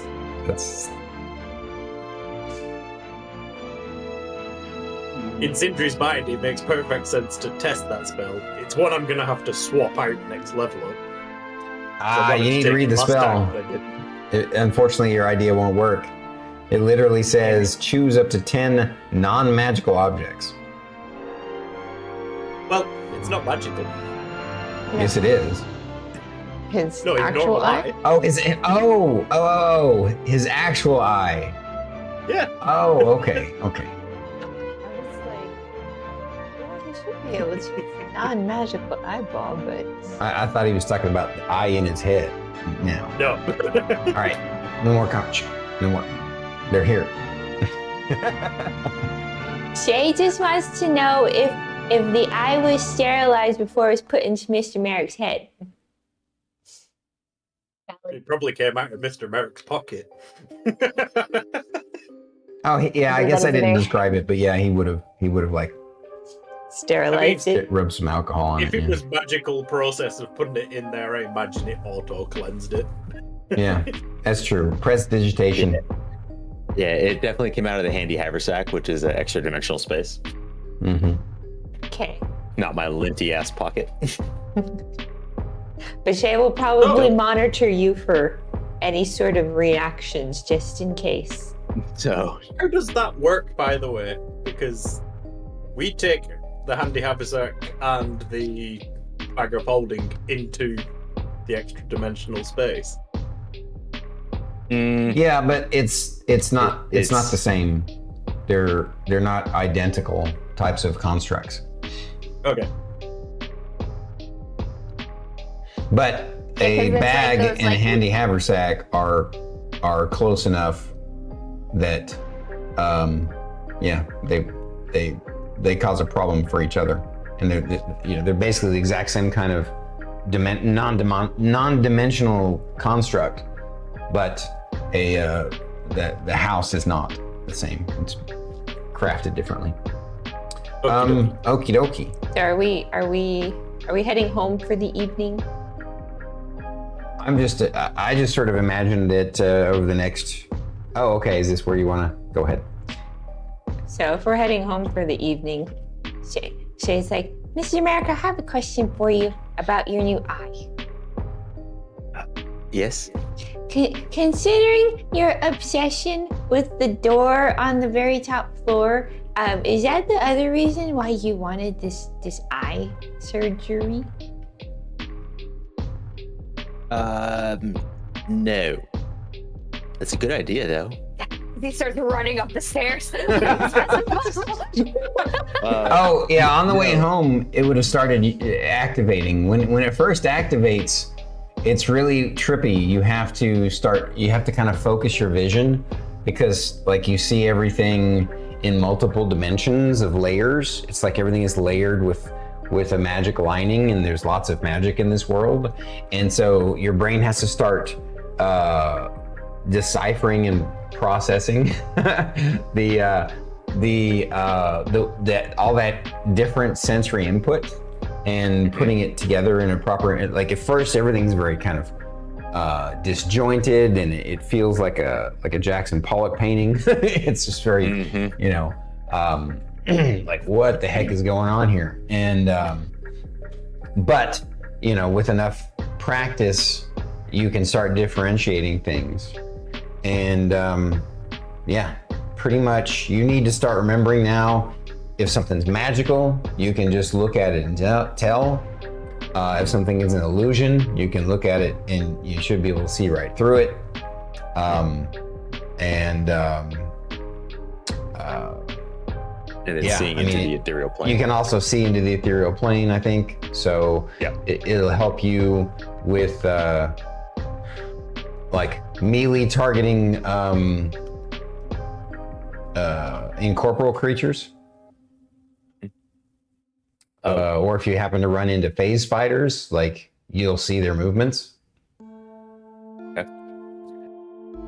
Honestly, Shae, the real reason I wanted it is to deal with that incubus.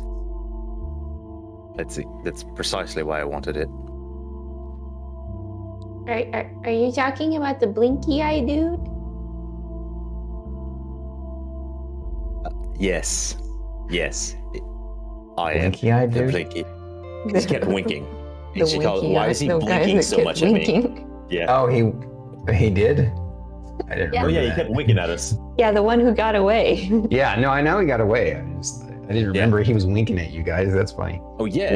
Yeah. Winking and He's an blinking are the incubus. same thing to Shae. Right. He decided to run away while using the ethereal plane. Now I do realize it doesn't necessarily prevent me from following him, but he did use it to quickly relocate. So hopefully this can be of assistance. Not to mention we've dealt with quite a few of those little ghosties that like to utilize that dimension as well. And Raven's Edge says, and you would have known right away that he wasn't what he appeared to be. Exactly. But that being said, too, Thyra, this is probably going to come really handy when we go back to Malboria. Yes, that's the right name. Okay. Yeah. Because again, I want to say Malbogia, Malbogia from Spawn, and I could probably tell you which one of those Jarls is not a Jarl. Well. Oh no, I never did that. Oh no, I thought you already were. Yeah, and you once it starts working and you're actually starting to decipher how things look, you're able to tell. You can actually see what Thyra looks like. Actually, you see sort of the fake image, and it's sort of translucently opaque overlaid onto her real image of what she's looking like. Same thing with Milo's little harness that keeps him. But yeah, no, that's quite literally the main reason why I wanted it, and now I'm realizing there's more utility with it. Ooh, he'd be able to see me. Because I'm a sorcerer, the magic comes from within me. Yes, I can see. So Sindri. the reason why Shae was asking is, Steam is since we're magic home now, if you were gonna go up to the door and use your eye on the door, Shae was gonna ask Mr. Thomas to take you up some coffee. Oh. Okay. I'll appreciate Shae's it. been making friends with the invisible people that live in this home. Did you know they all have names? Do they all have How names, do you or did you? identify them? Or did you give them names, Shae? No, they told me they have names. How? They speak. You They can't don't hear them? No. No. Can you? Yes? Like, that's Mr. Thomas right there. He's going into the kitchen right now to get you coffee. And Miss Maria is over there dusting. And Mr. Carter is going up the stairs right now. He's probably going to go clean a room. You know, I'm gonna have questions later. As always, Shae, I'm impressed and confused. Sindri, that is very well stated. Is it not normal for somebody to be able to bond with them and learn their names? I'm not shocked that Shae is the one that bonded with them. They're super considering we cooked helpful. together. It It's- goes. Oh, They. Can I make an Arcana check to see if like Merrik is now racking his brain. He's like, did I miss something? Is there something here, or is it Shae? Sure, make an Arcana check. we got a Philip Mark II situation going down here. Yeah, dirty 20. As far as you know, you've never heard of invisible servants being able to Yeah. communicate in any way. Okay. Yeah, Shae, we are gonna revisit that later. Currently, It's ink, dog. my head's spinning a little bit. Mr. Thomas comes out with your Uh, coffee. See? Told you. So at this So point, we can. go ahead. Quick Yeah. question. So, do we actually see them, or like? Well, so they're invisible servants per se, right? But like, I sort of envision them as being like not 100% invisible, but sort of like They have just like an mostly outline. transparent, just sort of an opaque outline. Yeah. I mean, Almost like it's supposed to be Casper the Friendly Ghost, like kind of like semi-translucent. yeah. Yeah. Like an outline. I just imagined like outlines of people, like chalk outlines. Chalk outlines. Jeez. Okay. Well, I will go do what you suggested, or thought I was gonna do. So I'll say this: as soon as you're Yeah. inside the mansion with the eye on, like Mhm. it's like sensory overload. You have to like close the eyes because it's everything is magical. It's like you're standing inside of one of those spotlights that they used to at concerts to see up into the sky. It's like, oh my god, Yes. it hurts. It gives you a headache. Yes. It's gonna take some time for you to adjust the to that, because like every single bit of the place is just 100% magical. You're surrounded by it, and of course your team members are wearing magical items, so you actually find yourself wanting to stare at the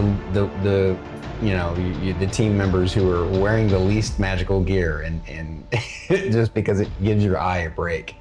Shae goes digging through her bag and she finds like a little cloth. Would you like to wrap this around your eye, Mr. Merrik? He can just turn it off.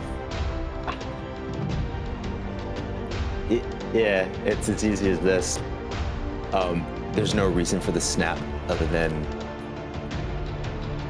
like Merrik being Merrik. yeah, but at the same time, it's just as easy as this, and it's now off.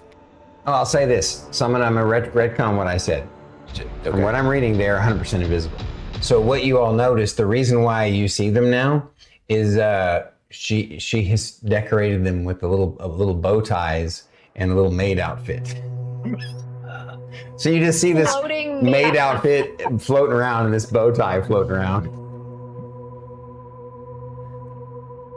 That's new. Shae, when did you find that you were first able to communicate with them? I don't know. I mean, sometimes she just hears voices in her head. Like they're communicating with you telepathically, like Raven's Edge does? I don't know. Sindri's She just just staring sometimes at says bow she's been ties. hearing voices for a while. She doesn't know if it's the voices in her head or if there's somebody else. What kind of voices are you hearing?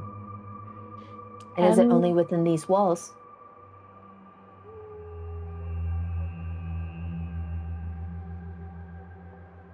I don't know.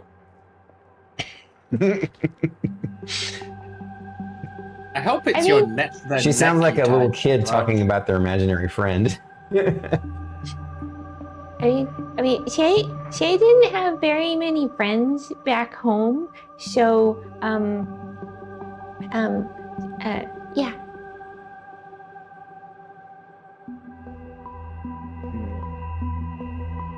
Okay. So these voices in your head are not new. No. I imagine these particular ones are. Yes. But this whole thing going on is not a new occurrence. That's what I'm taking from this.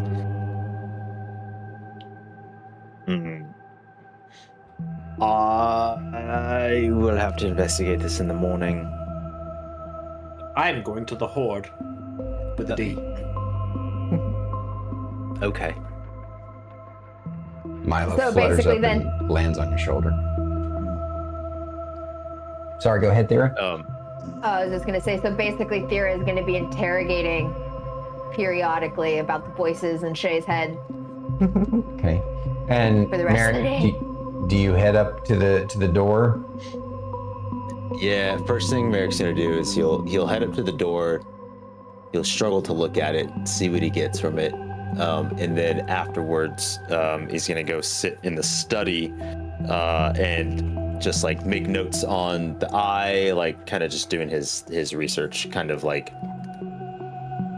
cycling, and then I'm gonna make the rest of the evening, or at least until we go.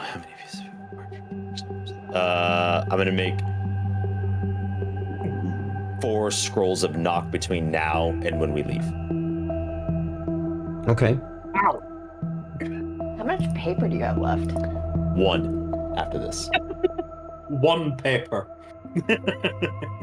That's cool that you're keeping track of it. Thank you. So, I will say this: when you do go up to use the new eye on the door, it's disorienting because it looks more like just a blank wall through the eye's lens, as it were. Now you can focus its attention to, because it's like seeing like a real eye, but it's also seeing like true seeing gem. And so you just have to sort of start differentiating what you're seeing. Yeah. And so you're able to overlay them on each other, but it doesn't seem like there's anything to it, as far as you can tell. Yep. All right. Works for me. And then, like I said, I'm just gonna head down to the study, do work on some knock scrolls and notes on this eye, just because it's magic. Perfect. Also, we'll experiment with having the eye on and viewing through echo and like all kinds of those combinations, and just seeing what may or may not happen. Yeah. So you find it fascinating because there's an interesting side effect now that you did not anticipate, and you would love to chat with, somebody from the from Sindri's guild about, and that is that when you warg into Echo, thank you, brain fart moment. You see, it's as if you're seeing with both eyes in a true seeing sense. It's as if the gem activates for both of your eyes. So all that you see when you're in the owl's form is everything that is, it's kind of the opposite of what you expected. You expected to only be able to process regular information. Oh my God, we're getting raided. Hello. Princess? Princess Jack, is it right? Or Click? I can't. No, Princess J. Dick. Princess J. Dick. Hello, Princess J. Dick. Welcome. Thank you, Raiders. I appreciate you. Welcome in. We normally are chat dark during the D&D streams, but whenever somebody raids in, we break it for you guys. Thank you for joining us. And it looks like you were playing some Stanley Parable. Very cool. I don't know what that is, but When Chalky plays as a streamer. Oh, right on. Cool. welcome in. How was your stream? Pelicannon must know. That's interesting. Yeah, how was the stream? We're Pelicannon's trained to check everybody, new in chat, to see if they're streamers. wow. Storky is the best. Yep, that's me too. Whenever I'm on mod duty, somebody raids in, somebody chats, I'm like, are you a streamer? Are you a streamer? Because we love to support streamers here. We thank you for coming to us. How did you find us? Just randomly saw us? Or, oh, by the way, if you need a raid and run because you got IRL care stuff, we totally get it. Feel free to do so as streamers ourselves, all of us. Everybody here is a fellow streamer, so we totally get it. But if you can stick around, we appreciate you. Enjoy the show, and thank you for the follows. To answer your question, Chalky Plays, this is actually our second D&D campaign we've streamed. Yep. So, they hang out in Toto, Kitty, and Rhubarb Food. Oh, no way. Okay, now I remember those names. Yeah. Okay. Fantastic. Nice. That's awesome. Toto, Kitty, and Rhubarb are amazing. We were so honored to have them on Bandwidth and Banter. Rhubarb has been a friend of the channel for a long time, and vice versa. I'm a big fan of hers. So, hell yeah. Very cool. Today we're on episode 52 of our second D&D campaign. Our first one we completed at the end of 2023. Yeah. Yeah. It's amazing how much time has passed. Wow. Jesus. Ugh. Yeah. So the first one was Isles in the Mist, and it was just Druid and Fate and StarKitty. And then at the beginning of last year, we added that man right there, down there, BT, BananaTomOG, fellow streamer. So, and this is DragonMetal Saga. So, our last one went about a year and a half, and like 89 episodes, I think, something like that, 89, 90. It's like 88 or something like that. Yeah. Stream. That's true. Yeah. Not many though, like a few. I think we had like 4, maybe 5. 4 or 5 sessions were off stream before we. Yeah, but one of them was like a 12-hour stream or 12-hour session, so There was like 3 sessions in one. Miss those. I legit miss that like element of like playing like in person where you spend the entire day doing it. It's just yeah. Yep. D&D sessions can go that long. Yeah, good stuff. Anyway, thank you all for joining us. We're going to jump back into the RP. The party was had just finished getting a magical true seeing eye installed in Merrik's character's eye socket, and they have a new mission, a new quest that they have been commissioned by the a joint effort of the Guild Song and what was Sindri's one called? Spelltome Society, yeah, which are both different magical guilds. That one focuses more on wizardry. One focuses more on sorcery and imagineering and stuff like that. And so yes, we are. Their mission is to go deep behind. I wouldn't say enemy lines, but definitely they're deep into the nation of Titanhold, where they're not supposed to be. Is where they're supposed to be going, and they're looking for a very old secret cache of a hero from long ago. It's basically legends of adventurers like themselves from long ago, heroes of legend that that eventually succumbed, and the survivors retired and secretly hid their magical items, supposedly, in their secret fortress, and hid it somewhere deep in the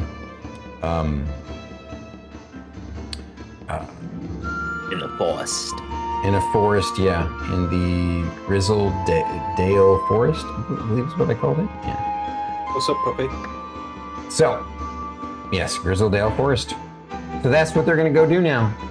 And without further ado, I don't think there's any other role playing you guys wanted to do. You guys discussed with the new. That was the thing that she was talking about, by the way, guys. I figured. Yeah. Yep. Yep. All right. Well. Another mystery to solve. Mm-hmm. Naboo just walloped his head on my microphone. Ow. Baby. Good job, your head made of nothing. So I'm gonna describe you guys getting set off on your mission. You guys ready? Yes. Okay. I'm gonna cover up chat. How did I use to cover up chat? Shaking your head near You the just hide it microphone. behind other stuff. Yeah, but I don't know what time. If I hide it behind that, then I'll see that. To hide it behind that. Hide behind what? The creator dashboard.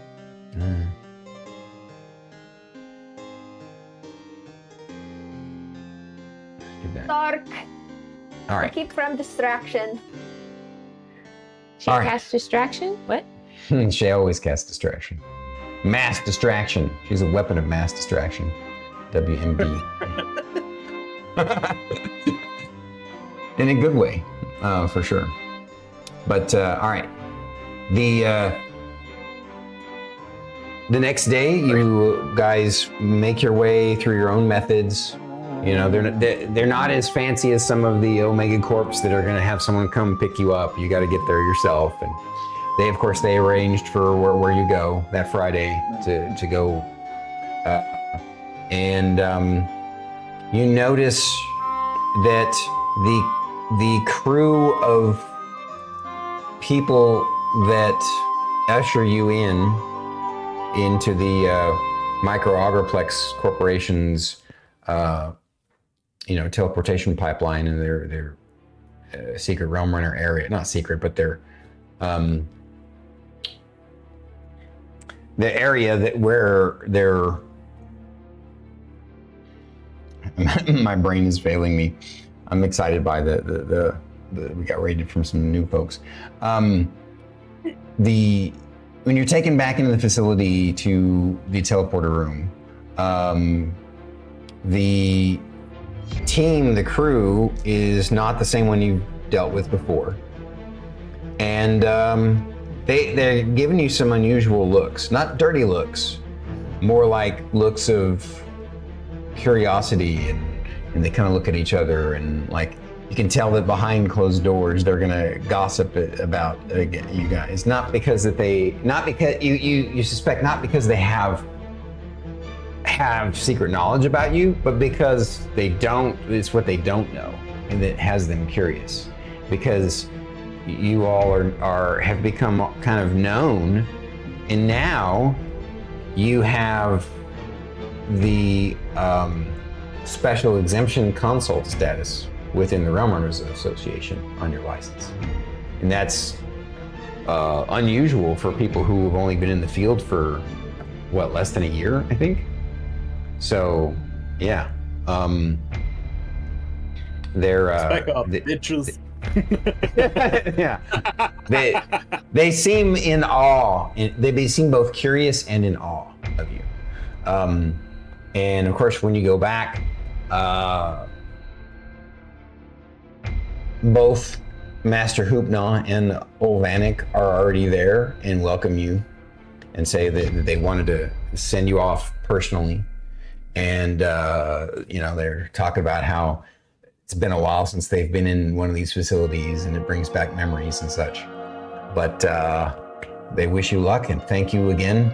And, they say, and don't worry, if you don't find it the first time, I mean, we're believing you and they trust in you, but if you don't find it the first time and you want to give it another shot, they'll support you. And they look forward to whatever you accomplish.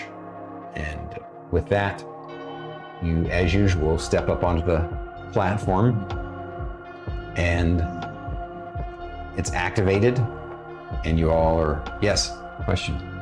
Right before we step onto the platform, I'm going to activate the eye because I want to see what this looks like traveling. Ah, okay. Gotcha.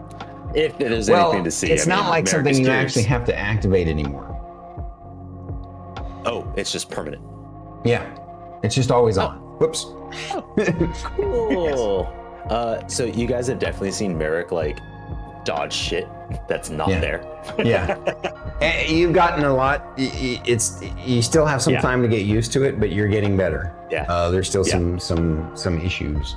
Because of that, we might have some random things happen from time to time. But we'll see. Anyway, you were whisked away, transported. I'll say this, that the colors are a bit different. They're not really different per se. There's more color than you saw before, as you guys are traveling at warp speed through the supernal firmament. It seems a little bit different, but not dramatically. So we're talking about a scale of things. So, but now you find yourselves, again, you did this, you had to come pretty early because of the time zone differences. You had to basically show up at like 4 a.m. And it's going to end up being at like midnight on Valion, where you're going to be on Valion in Titanhold, the other, farther along in the continent. And oh, by the way, something I did forget to mention earlier, they do give you a kind of an overland map of how you can, once you've secured it, you can escape out. There's 2 ways, obviously. If you can make it to the rendezvous point, cool. Or of course, your time on the Barbary world could just run out, and then you're going to be junted back to Progentica. And if that happens, no big deal. They'll arrange to transport you to meet with the on the ground contact, because supposedly the on the ground contact, the one person that well, not necessarily one person, but somebody within the organization, the Theurge Consortium, definitely wants to, take a look at what you guys find. They understand that you're going to be taking it on with you, but they're more interested in, the archaeologists are more interested in the historical significance, and they want the information that any kind of, if you find journals, or if you find scrolls, or if you find spell books, or if you find anything of historical significance, that's the thing that they're most interested in. And they also want to sort of take some drawings of whatever items that you might find. So, they've worked out something with the people on this end of Progentica to potentially, get to study some of the items, if possible, whatnot. At any rate, you're now standing. It's nighttime. It's dark out, but luckily there's a 3/4 moon and stars in the sky. You're standing on a hilltop, and it's like a broken small hinge, not like stone hinge. There were the big stones, but a bunch of little small rocks in a hinge all around. And you can see basically in all directions forests. Of course, it's dark, so it's just sort of a sea of dark green in the distance, where the moonlight is lighting it up. But let's have you, those who want to try and make a, what check would it be? Trying to think of what check it would be to like orient yourself by the stars. Survival? Yeah, they would have, yeah, survival, that makes sense. They would have provided you with a sextant. Or nature. Yeah. Too. Thyra would have her wings not disguised as a part of the disguise of not being humans. Gotcha. Okay. Is there any other part of the disguise that you're gonna do? No. Unless otherwise suggested, that's what she's doing, because it was Well, it would be good if you had like elven ears, is what they suggested. Merrik will make that suggestion, because once we land, Merrik is going to be like, oh yeah, I probably should have done this. And is going to alter his appearance. Thyra. Yes. Though your wings are impressive and quite unique, probably a better sell on the disguise. Make your ears look more like Shae's. I know it's a small thing, but sometimes those little details make a big impact. So then she turns her ears into the same shade of gray that Shae's skin is.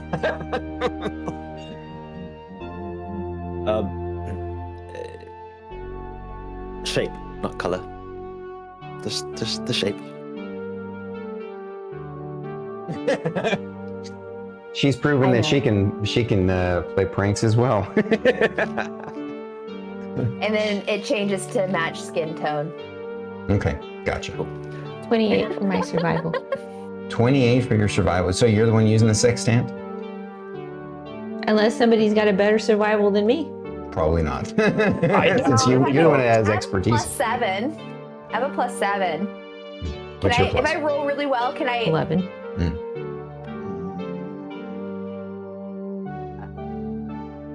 I have a +1.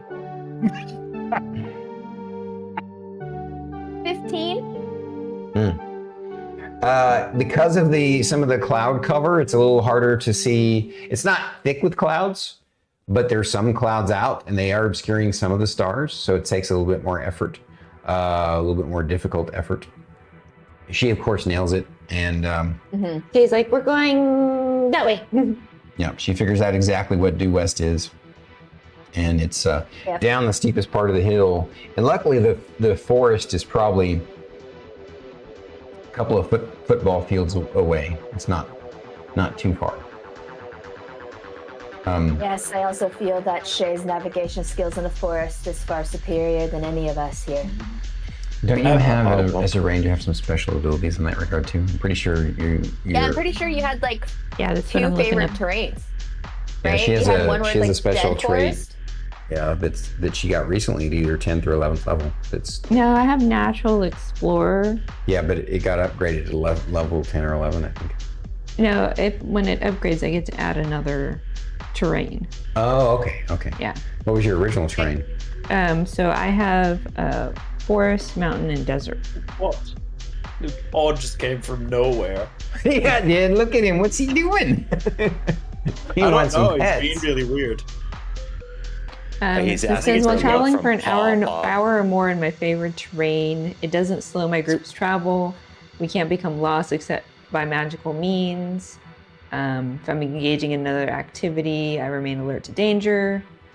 When I forage for twice as much. While tracking other creatures, I learn their exact number, size, and how long ago they passed through the area. Choose another favorite terrain at 6th and 10th level. Gotcha. Which is why I have 3. Gotcha. So That was my subtle hint to be like, this is a favorite terrain, right? yes. So If it's a forested area, yes. So you've had that thing 3 times. That's why you have 3 different terrains. Yes. Oh, neat. Yeah, Okay, because it's at when you first get it, and then 6th and 10th level. cool. Nice. All right. Well, before you start moving your way down, though, you all notice to the south the movement of some of the trees. You hear a cracking sound, and you notice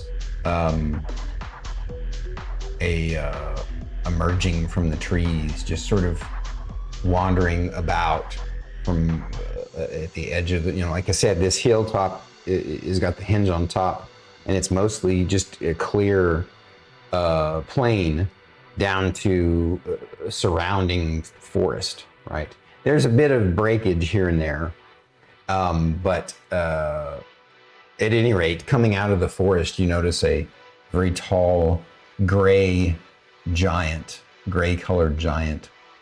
And it has not spotted you guys yet, but at any moment it could look in your direction. So he too is about 2 football fields away, so like 600 feet away.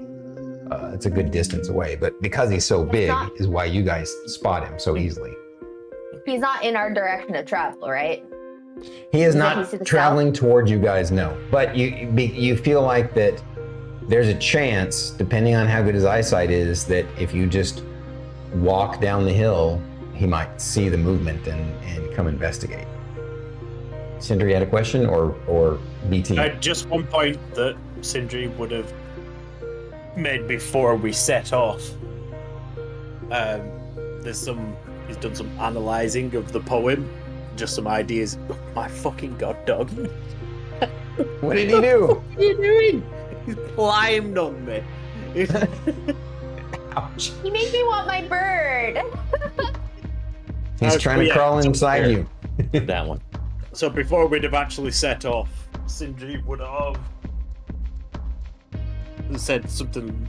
I've gone over the poem, and I thought there might be a couple of things to keep an eye out for. All right. Oh, hold that thought. We'll just say that on the goober ride over to the facility is when you discuss this with everybody. Yep. So I was thinking the possible for the round and round the points you go. The point might be.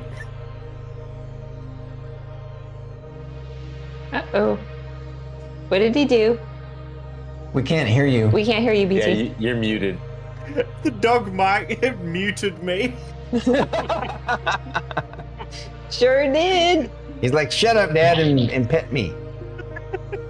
So, the round and round the points you go, I was thinking might be a reference to the points of mountaintops or something along those lines.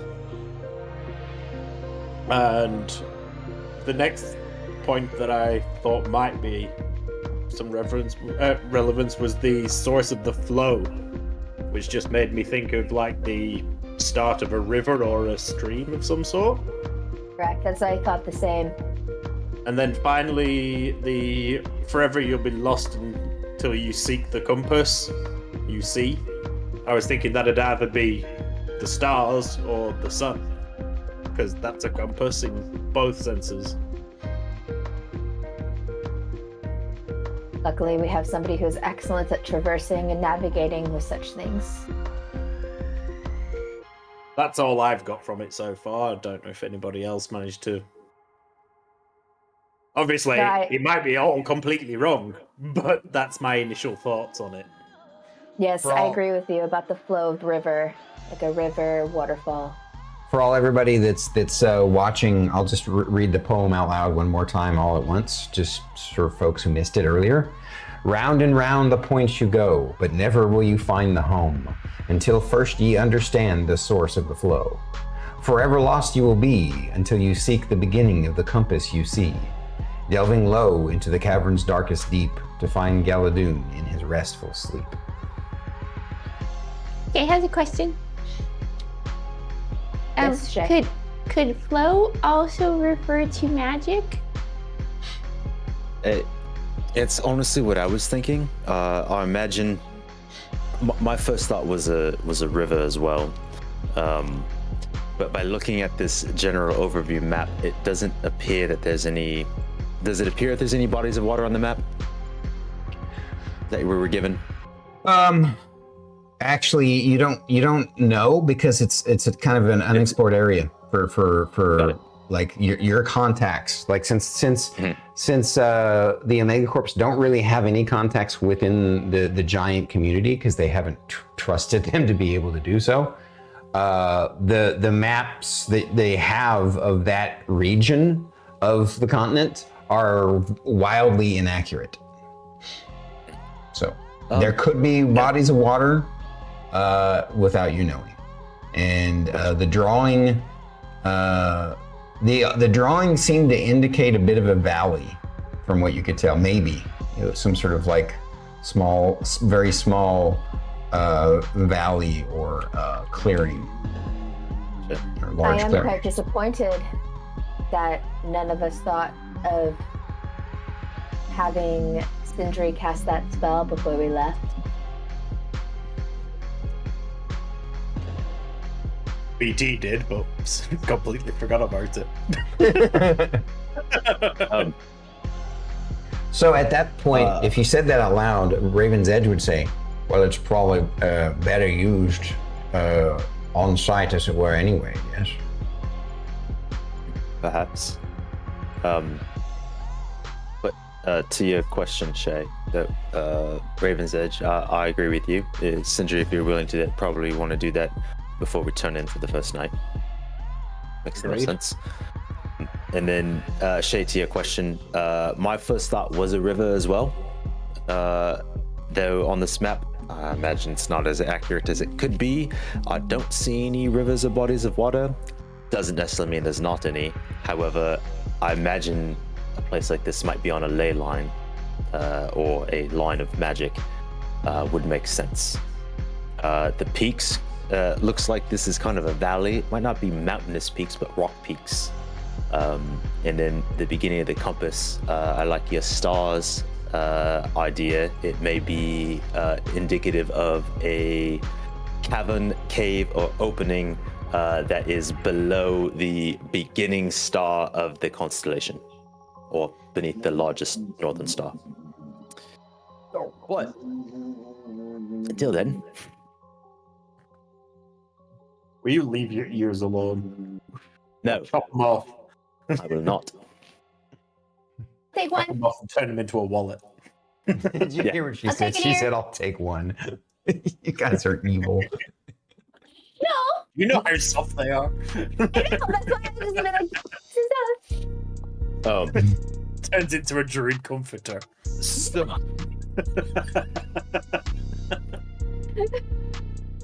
All right. I'll send you the kangaroo testicles. So now that was a little bit of a retcon RP. Well done. Well done. Now you're standing on the hilltop. She has redisguised herself, and you all have now spotted what appears to be a stone giant. It will say that Merrik was the one who shared with you guys that it's a stone giant, since he would be the one who would know that. You're not necessarily an expert on giants, but you know enough. I can this tell world a that- stone giant when I see one. Yeah. Yeah, that's a stone giant. Fuck those guys. That reminds me. We've still got the Cloak of Elvenkind as well for helping with stuff like hiding. Look over at Thyra. Anyway, all right. So I think we're on the top of the hill. Yes. Of course, it's flattened where the hinge is at, but yeah. Okay. Shae, you've got a good. Yeah. Thank you. Let's just kind of go down this direction for a second. And just kind of go off on the opposite side, like kind of cresting down, so we're not in line of sight anymore. I'd recommend moving slowly, please. stealthily. All right. Everybody roll me a stealth check as you make your way down the north side of the hill.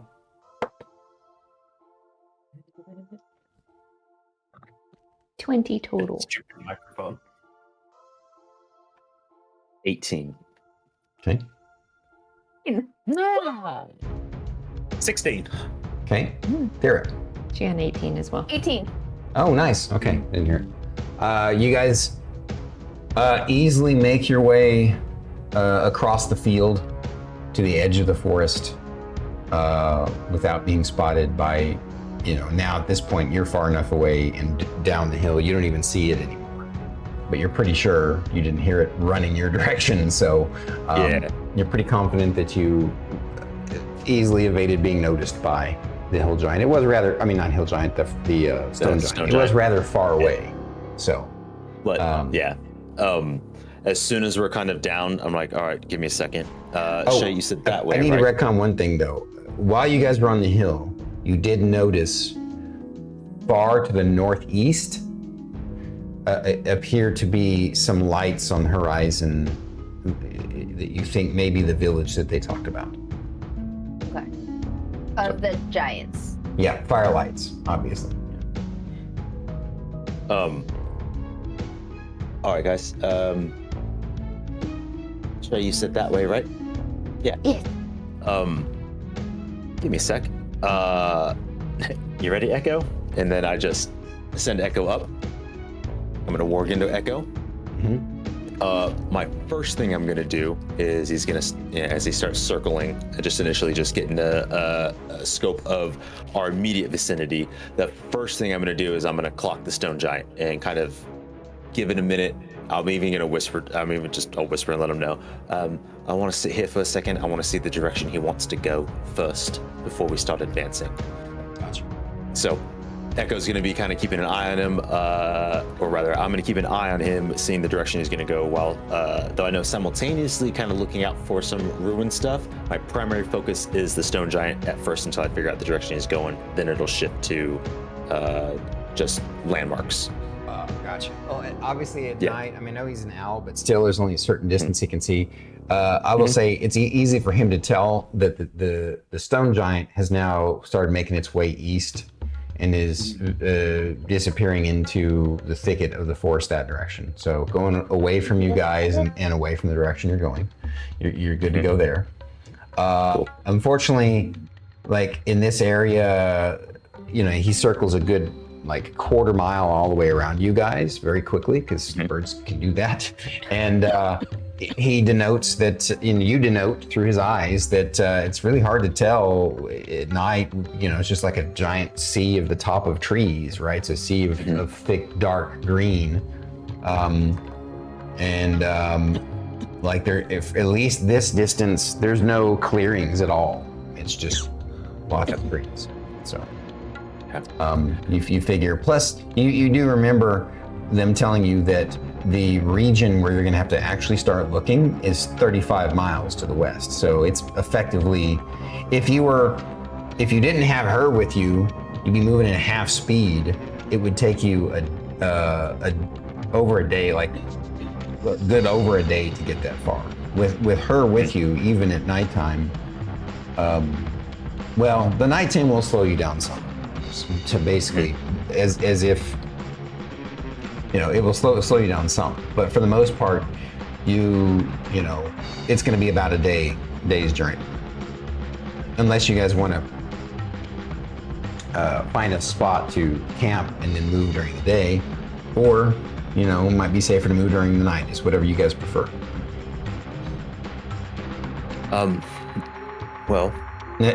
Correct me if I'm wrong. That's right. You all have dark vision. When the owl's sitting on your shoulder, I rolled that he gives you dark vision. Yeah. So you all have dark vision, so you could easily make it through the forest at night. Shae. Yes. Yeah. Are you comfortable navigating in the evening? Yes. Okay. About in the dark caves. Yeah.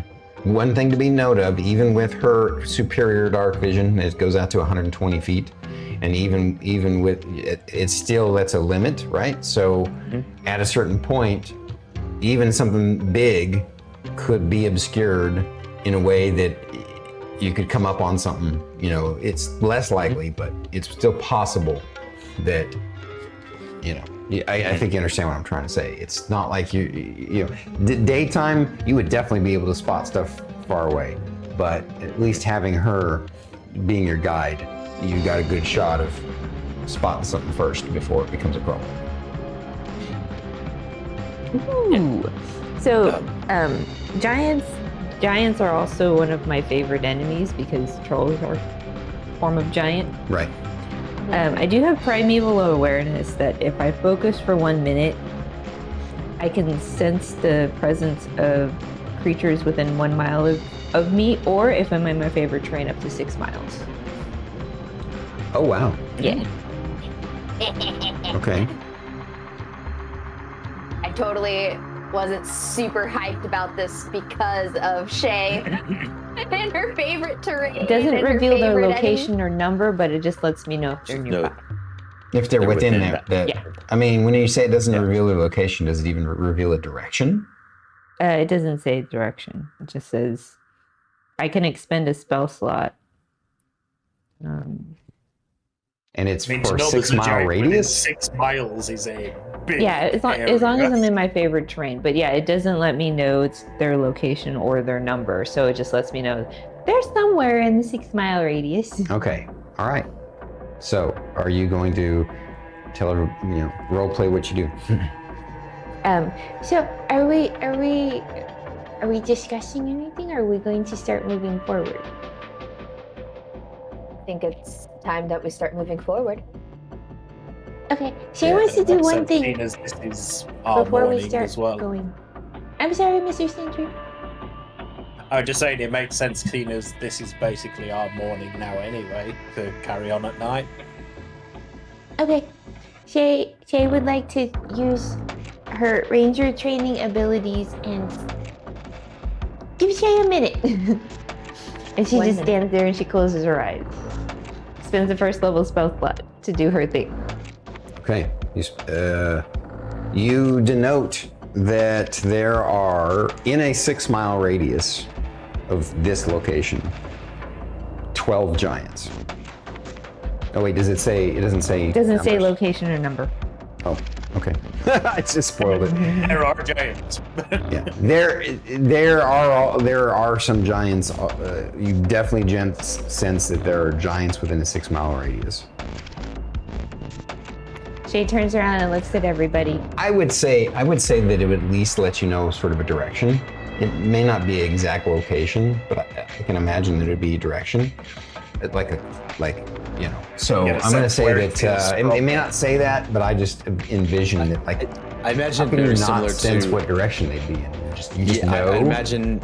Yeah. I feel like it feels very similar to when Lorcus is doing it. It's like not as pinpoint, it's slightly different, but like, hey, that way is there's danger that way. I don't know exactly how far away, Right. but that way is danger.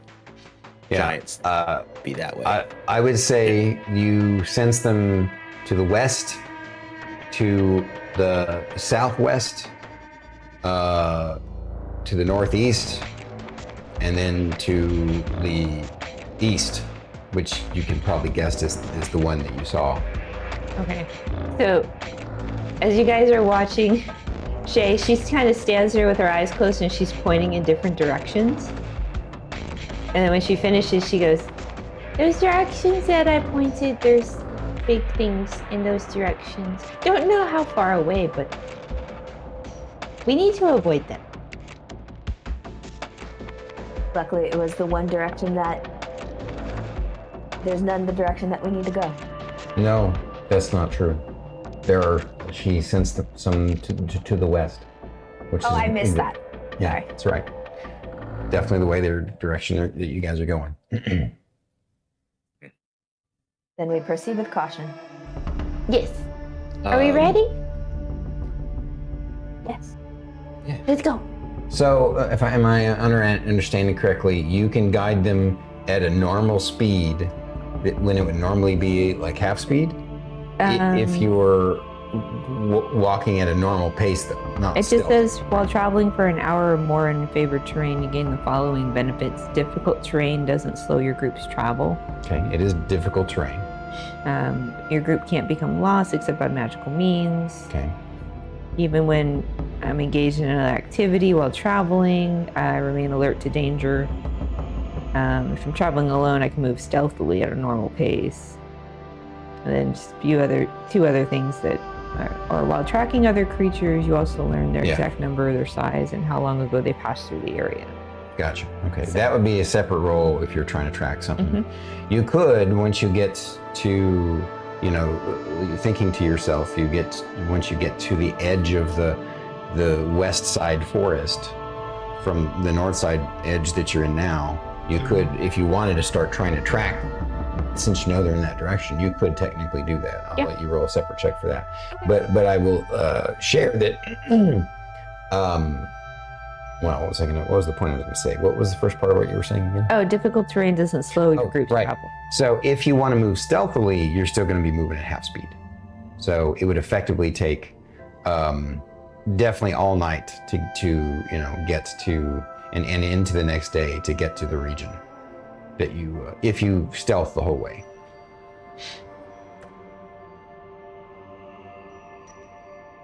I'm down. I'm down. Okay. Because we have we have like 12 days that we could be out on a Barbary world now, right? Was it only 12? What was the original number? You said it was because originally it was double our proficiency, and then now it's triple. Now it's triple our proficiency. Our proficiency triple and a at half, 4. wasn't it? I think That's why I wanted to double check. It's 12 days. Yep. I'm pretty sure it is 12 days. That is correct. Yep. Yeah. Okay. That was what I remember too. I can find Just it. wanted to double check. We have almost 2 weeks. Almost 2 weeks. Okay. Yes. Are we making some stealth rolls? I mean, I'll have you make stealth rolls when it's necessary. Oh, okay. Did you want to do the other thing first? Did you want to actually try and, since you know that there are giants in the area in the direction you want to go, did you want to try and track them? Sure. All right. Am I rolling a survival? Yeah. No, that's a 2. 13 total. Now 13 is not a no. Oh. I mean, we're talking about giants here who aren't trying to hide their presence. True. So they're going to be pretty obvious. Track trails. The DC was at 10. Yeah. So you very easily pick up. Crawling. Yeah.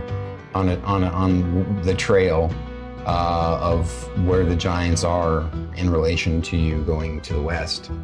Okay, so if I am tracking, I learned their exact number, their sizes, and how long ago they passed through the area. There are 4 of them. You guys get to see Shae's ranger training in action. Hyped. So hyped. The best investment. It's the best investment we've made. Shae and her ranger training. Because she's fucking dope.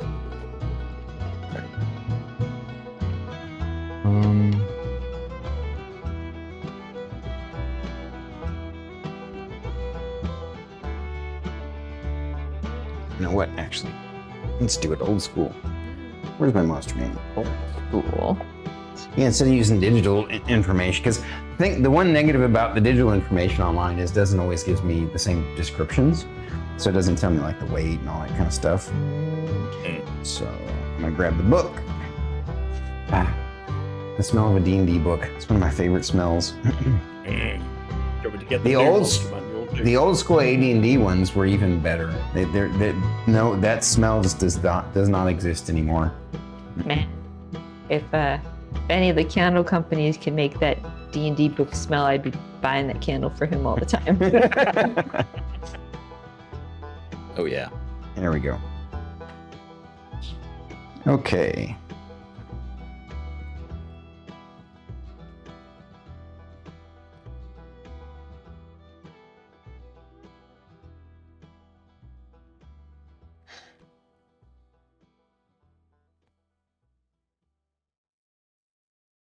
Oh, for crying out loud, really? Yeah, really.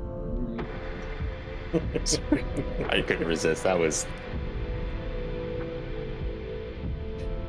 the worst intrusive thought, but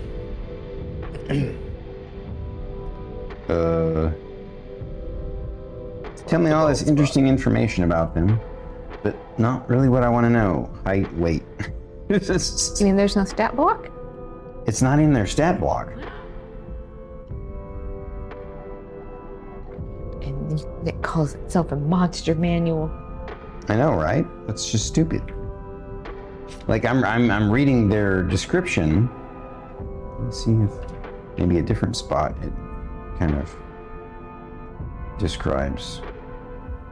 I get in the urge to go check the new one and see if they've got it. Do it.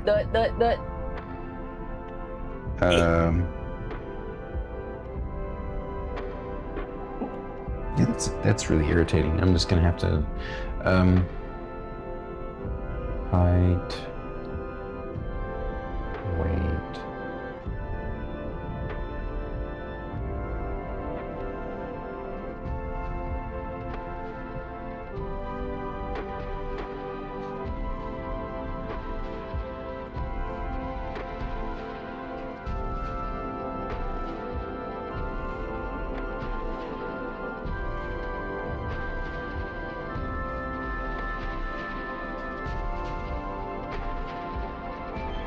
Funnily enough, the first page I turned to was Hill Giant, and nothing. There's no thingy in the new one either. That's just the dumbest thing ever. They in the 3.5, they tell you the exact heights with ranges and the weights with ranges of the different giants. I guess I'll just go old school then and use the 3.5 one. That's stuff to. I do feel the need to do that, just because it's the special book. That's so cool looking. Wow. Yeah, I want. Must have.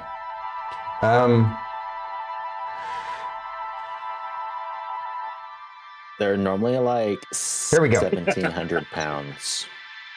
Where'd you find that? Google. Ah, here we go. It's on the Oracle. 1,700, really? That's a lot bigger than the 3.5 one. As a male, ranging from 1,700 as a male to 1,050 as a female. No, I mean, what did you anywhere find? from- What, like, I'm. I used Google and I said Stone Giant D&D 5e size. Size, okay, that's good. And then what was the 18 first one you tall. did? The D&D Beyond, was that the one you did, or the next one down, or what? Nope, this is just AI overview. Yeah. Yeah, I'm not really. Oh, damn it.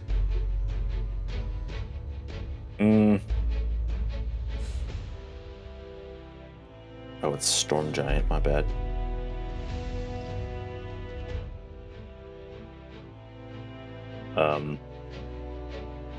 Sassy Fate has been clipped. I'm gonna see if I can just remember it the way I remember it. That can't be right.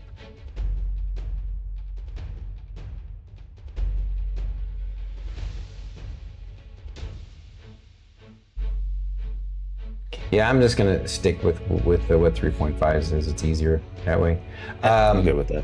So you get the sense that whatever you're tracking, obviously it's a giant because it's giant footprints, and you can tell from the height at which branches of the trees are broken, that this thing is roughly 10 feet tall and pretty heavy, like 2,000 pounds, like a ton. You know, maybe more than that actually. Now I think about it. Because like 4 cows. So we'll say like 2,400 pounds. And Some deep footprints. the type of footprint, it looks like some of the tracks are bare feet. Some of the tracks are wearing like some loose fitting kind of sandals. So Can you describe that? yeah, It's like there's about 4 of them based on these footprints here. You can see. Starts going through the explanation. Oh, Sons of the Jaguar. Holy shit. Wow.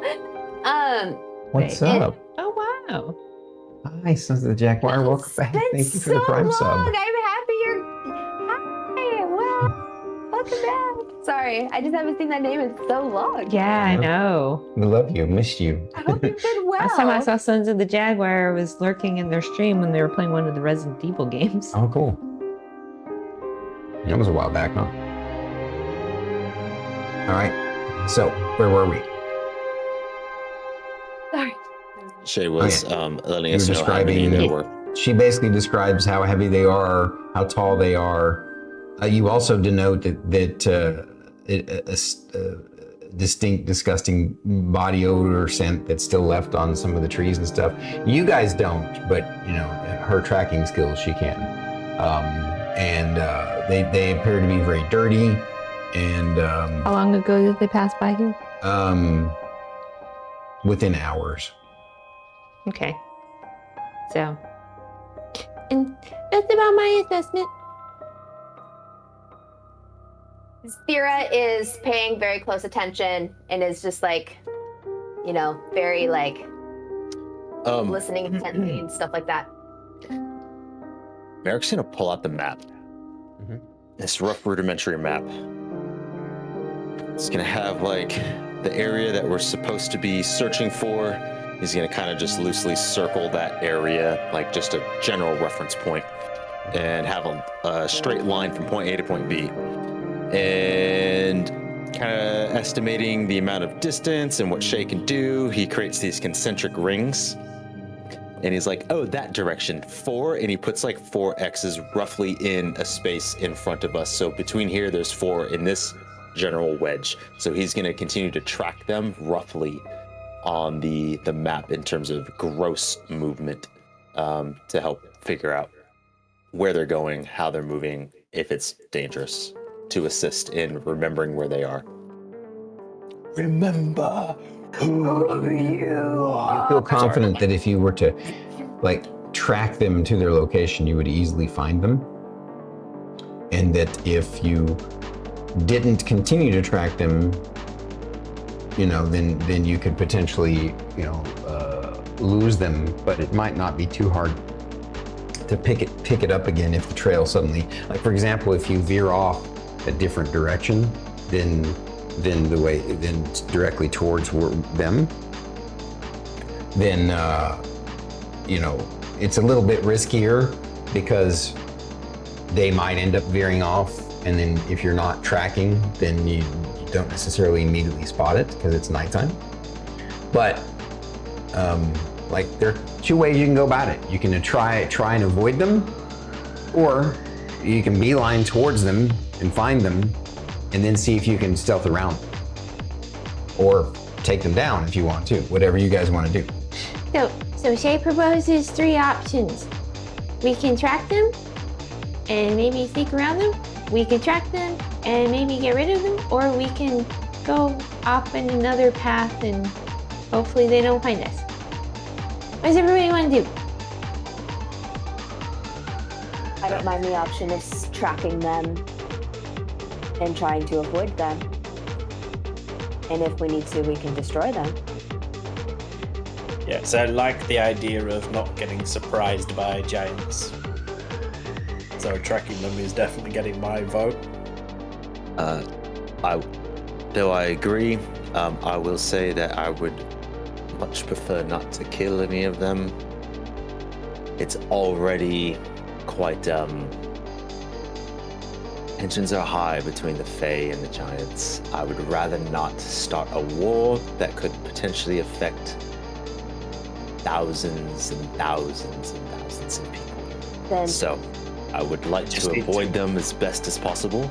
And if we do, please let's not kill them. If we absolutely have to, understand, don't get me wrong, I'm not above it. But we must then at least completely dispose of the body, entirely. So then my question is, what would you actually rather us do, since this is your homeworld?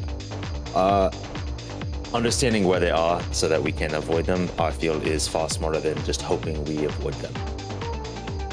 So I don't mind tracking them to the directions that they're going so we can kind of keep tabs on them. But let's keep a wide berth if we can. Excellent. And then we'll do what we always do.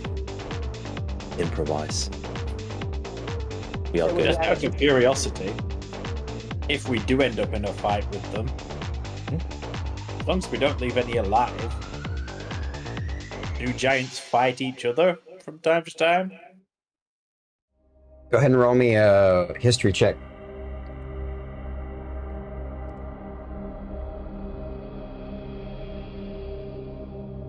Point two. You know that giants are very tribal and territorial.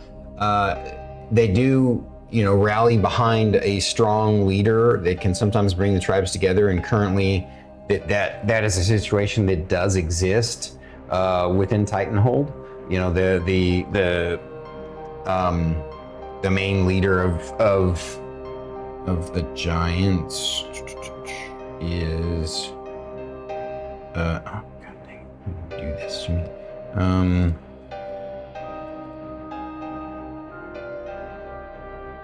gonna go all the way back to your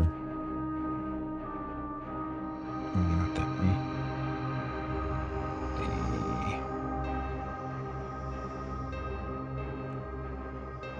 There we go. You know that they have rallied under the storm giant overlord Argantior, who is renowned for his brutality and savagery. But despite that, out in the outskirts in the wildlands, there are still areas where different tribes of giants might fight with each other, and there's no way for they're a barbaric people, and so there's almost no way to keep them all in line, especially on the outskirts of a civilization, nowhere near his primary fortress, his primary keep or castle. So that is something that there you go. Yes.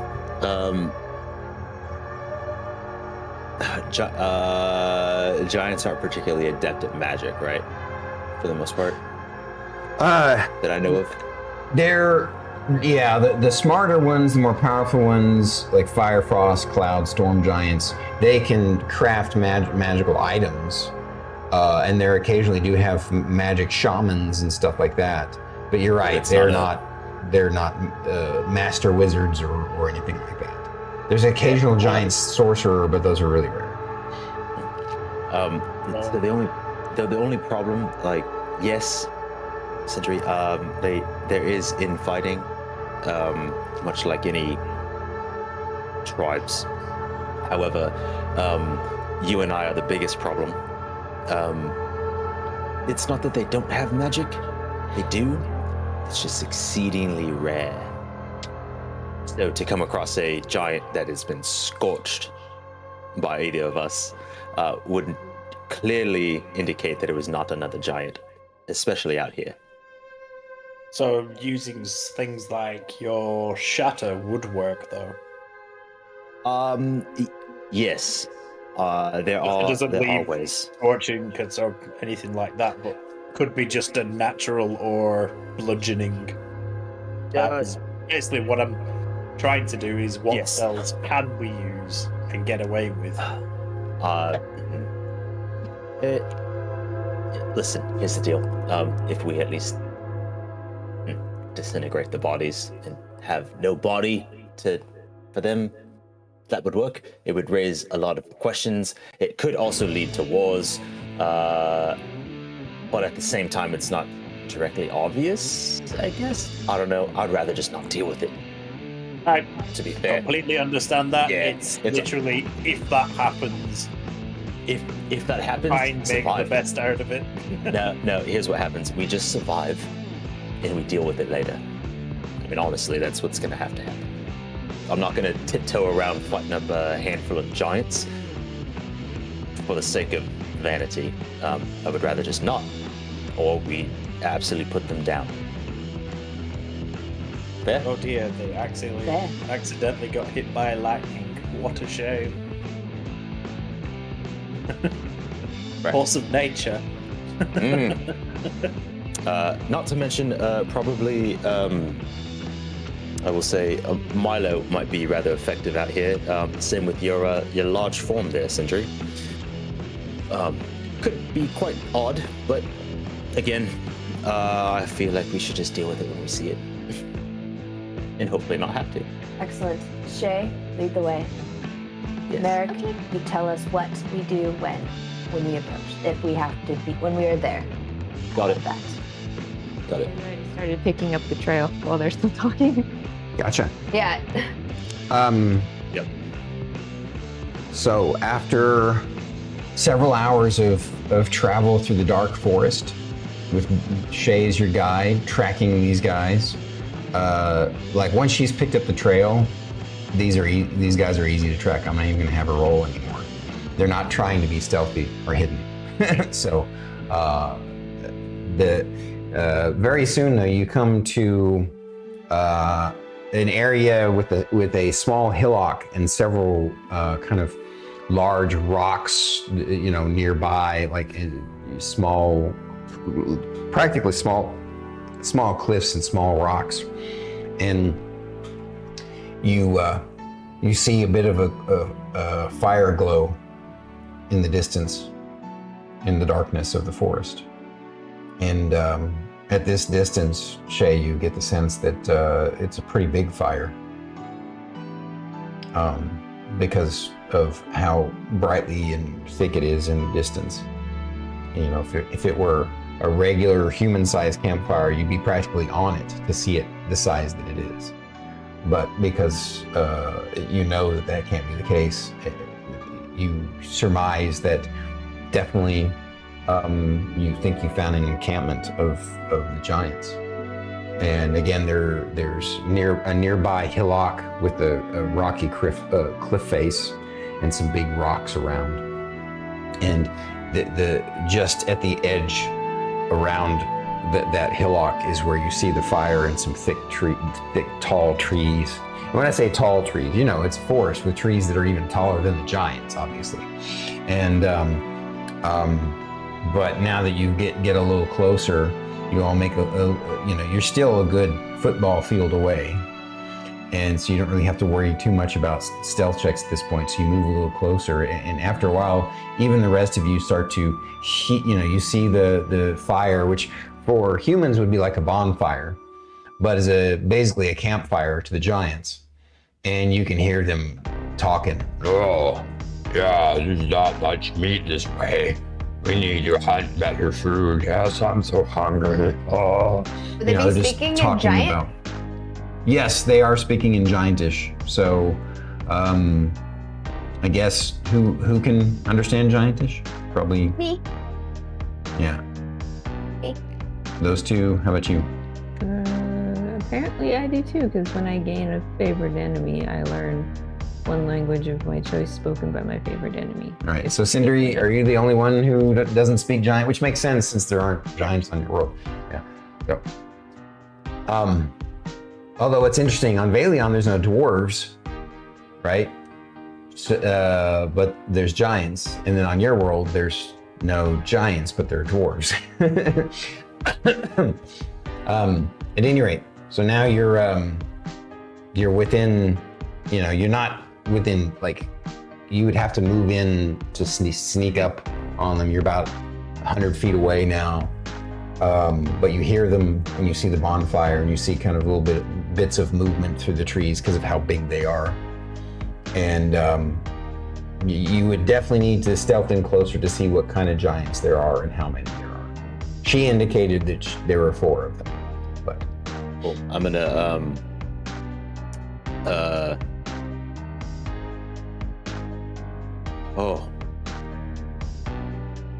I'm gonna reach out mentally, Raven's Edge, Yes, my lord. Do you mind four-way communication, please? Done. Hello. I'm gonna send Echo out there. Something I never thought of. I wonder if you can talk to me while I'm with Echo. And I just immediately send him. So now. Okay. So you let everybody know you're going to send Echo. Yep. Yep. You're just going to have him fly into their encampment and park on a tree? I just fly up and kind of in and around and kind of somewhere close enough. I mean, is he just going to fly around or is he going to park on a tree? I mean, he could park on a tree high enough that they couldn't even reach him, so. Oh, yeah. Yeah. On a tree. So he's surveying down on them their encampment. And, sorry, good night, Havoc. Have a good one. Sorry, I wasn't supposed to see chat, my bad. So you, are you warging or you just, okay. So you guys all sit down in the forest while he wargs. And Echo is looking down and, it's a large camp. And you see 3 hill giants sitting around the campfire, grumbling and griping about how hungry they are, and that they haven't found a nice juicy elk in a day, and that they're just talking about what giants do, about how each other is stinky and how hungry they are, and all kinds of other vile things. Like they wish they were closer to the human land so they could crunch their bones and eat them, and how much they hate the fairy folk, and they wish King Argantior would come to their region and lead them to riches and all kinds of flights of dark fantasy of bullshit. That toxic masculinity. Yeah. So what while I'm in Echo, working with Echo, I know that Shae, Thyra, and myself can understand Giantish. Merrik is going to translate, hoping that we're still connected with Raven's Edge. So I'm going to mentally just talk and see if I can still do that. Yeah, it still works. Excellent. So I just kind of, should probably just go around. A good idea. The only other thing I can think of, really, because clearly they're hungry. I know this seems weird, but I don't know how feasible it would be to maybe startle some prey in their direction to keep them occupied. Does that make sense? Depending how close we are, could make the smell of something.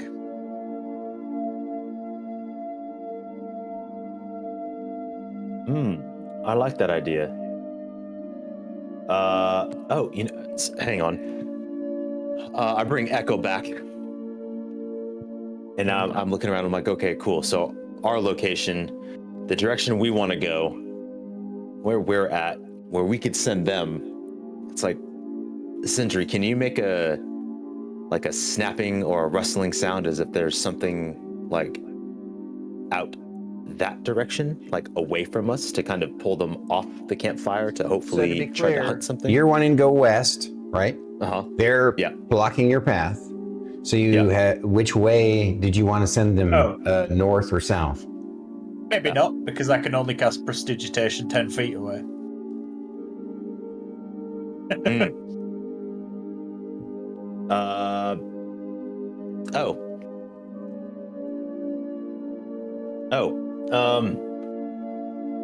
And Sindri would have already known that, so no, I can't do Yeah, that. no worries.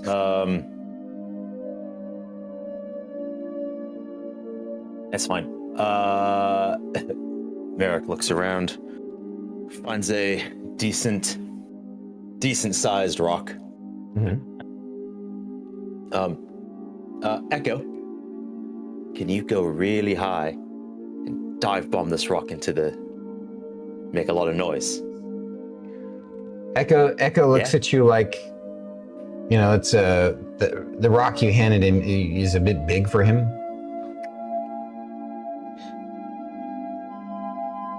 Fine. This one. He nods his head. What'd you say, BT? So Merrik, couldn't you catapult it? Well, there's like lots of trees in the way. Like, it's nighttime. Dive up in a direction. It needs to be close enough. I think it's 90 feet. That's going to go a long way. Yeah. So right now you're 100 feet away from them, and So for you to do what you're talking about, I mean, you could try it if that's what you all want to do. There's a lot of, the trees in the way of pointing up. So. Or we could just try stealthing around. What direction is the wind going?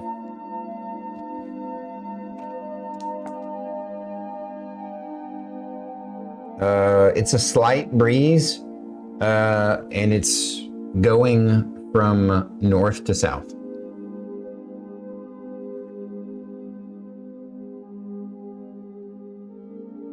Okay. So the wind is crossing us because we're going. Mr. Merrik, can I ask a question? Yes. You're wanting something to make noise to attract their attention?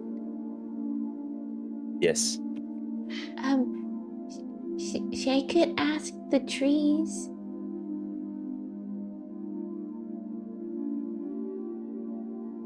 Shae has a spell that she can talk to plants.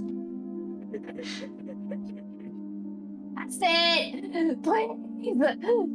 Don't metagame, please. I don't want you to do it now just to wind her up. I agree. My favorite spell. As is it's everybody's favorite spell. Coming from you.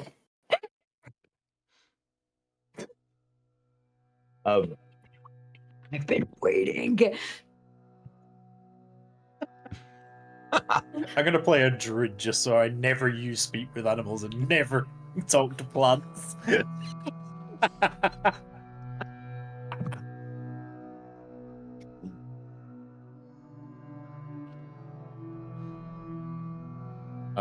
If you think that you can, absolutely. Okay, Shae's going to try. So you're going to do it right here, 100 feet away from them? These spells? You can hear them. No, Shae's gonna move away. Where are you going? Probably going back. How far do you want to go? Let's see, we're 100 feet away right now. About another 100 feet. You could barely hear them at that point. When you were at effectively 300 feet away was when I was describing, you could see the light, but you couldn't hear them. Okay. So Shae will be back and she'll move 200 feet back. Okay. Do you all stay where you're at, or do you go with Shae? I'll go. I would follow. Shae.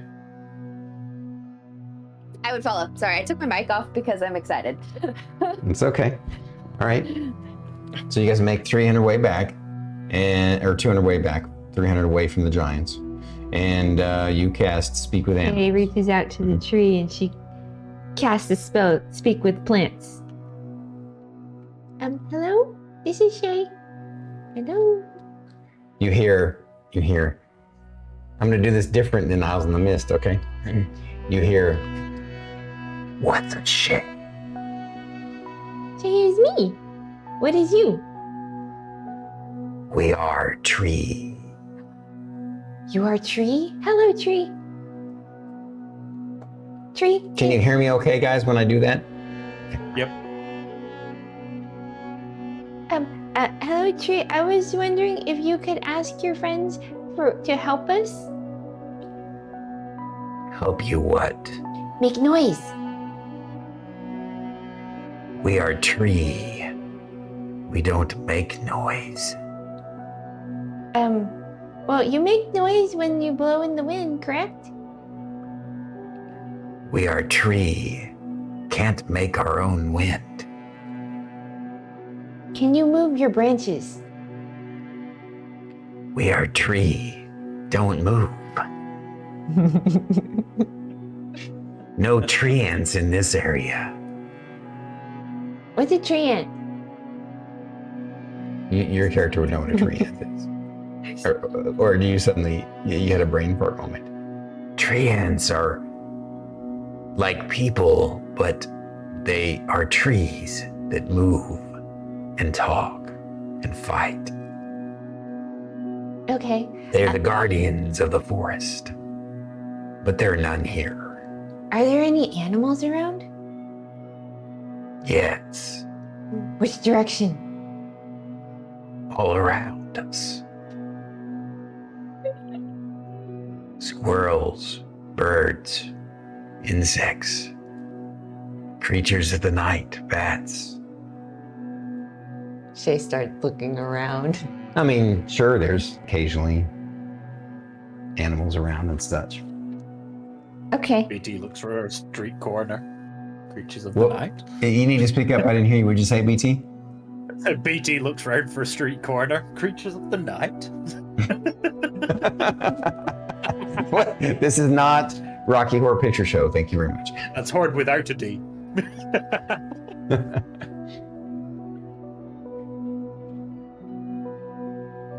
I'm so happy right now. I mean, The camera according to the focus spell, whenever it given says the away. spell doesn't You were enable. talking over Sorry. BT. It's okay. What'd you say, BT? No. I was Keep just it on saying. Yeah, I was just saying that how much her camera is struggling to focus on her. Oh, go She's ahead. moving all over the place. Oh, I was asking the trees if they can move because it says the spell doesn't enable plants to uproot themselves or move about, but they can freely move branches, tendrils, and stalks. I'm gonna house rule that that's nonsense. All right. Well, They don't have muscles. They don't have a way of doing that. okay. Then Shay's gonna say, "Thank you, Mr. Tree, for your help or non-help. Thank you." And she's gonna start looking around for an. It says, "You're interesting to speak to. We don't speak to people often. We tree." I don't speak to trees often either. You're the first one. We tree are honored. Jade starts looking around for an animal. That's not Milo or Echo. High or low? Hi. 90. You see a squirrel crunching on a nut nearby. Shae casts speak with animals. Okay. Hello, Mr. Squirrel. The squirrel's like 50 feet up.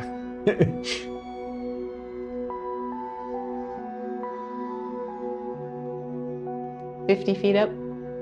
Yeah, you'd have to kind of yell to get it to come down, unless you want to get it to come down another way. I'll let you wait and cast the spell after you've coaxed it if you want.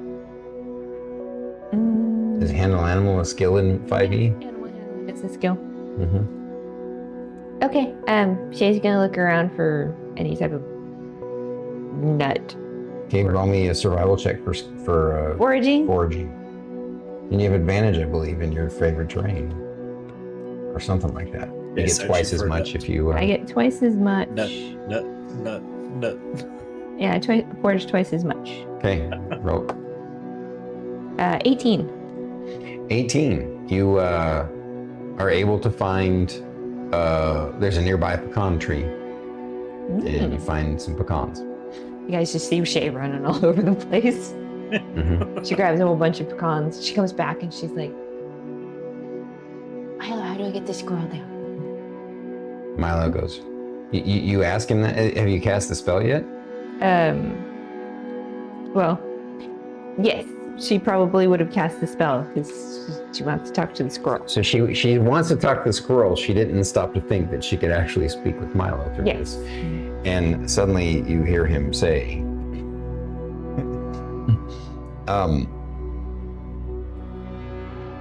I don't know why I would want to speak to such a thing as a squirrel. It is beneath me, yes. Who said that? It is I, my love. You can talk? Why am I shocked that's what he says? Like, he says, you cast this, you cast a spell that lets you talk with me, yes. But I did you to calm down because you're giving and me you anxiety. ignored me. Like, I didn't cast the spell, so I didn't think you could actually talk. I was not ready to speak to you at that time. You're so stubborn. I am what I am. I love you. I love you as well, How do we get this squirrel down? my human, with an elf. He speaks with a very thick French accent. I'm struggling a little bit to do it, but I'm working on it. So he says, Said baguette a few times. if you wish, I could flutter up there and knock him off the branch. Don't knock him off. Just tell him I got stuff for him. Now you're having me run errands for you. You are my human. This is the first time I've asked you to run an errand for me. You tell me to do things all the time. But do you do them? No. When you want me to knock things off of the table, I do that for.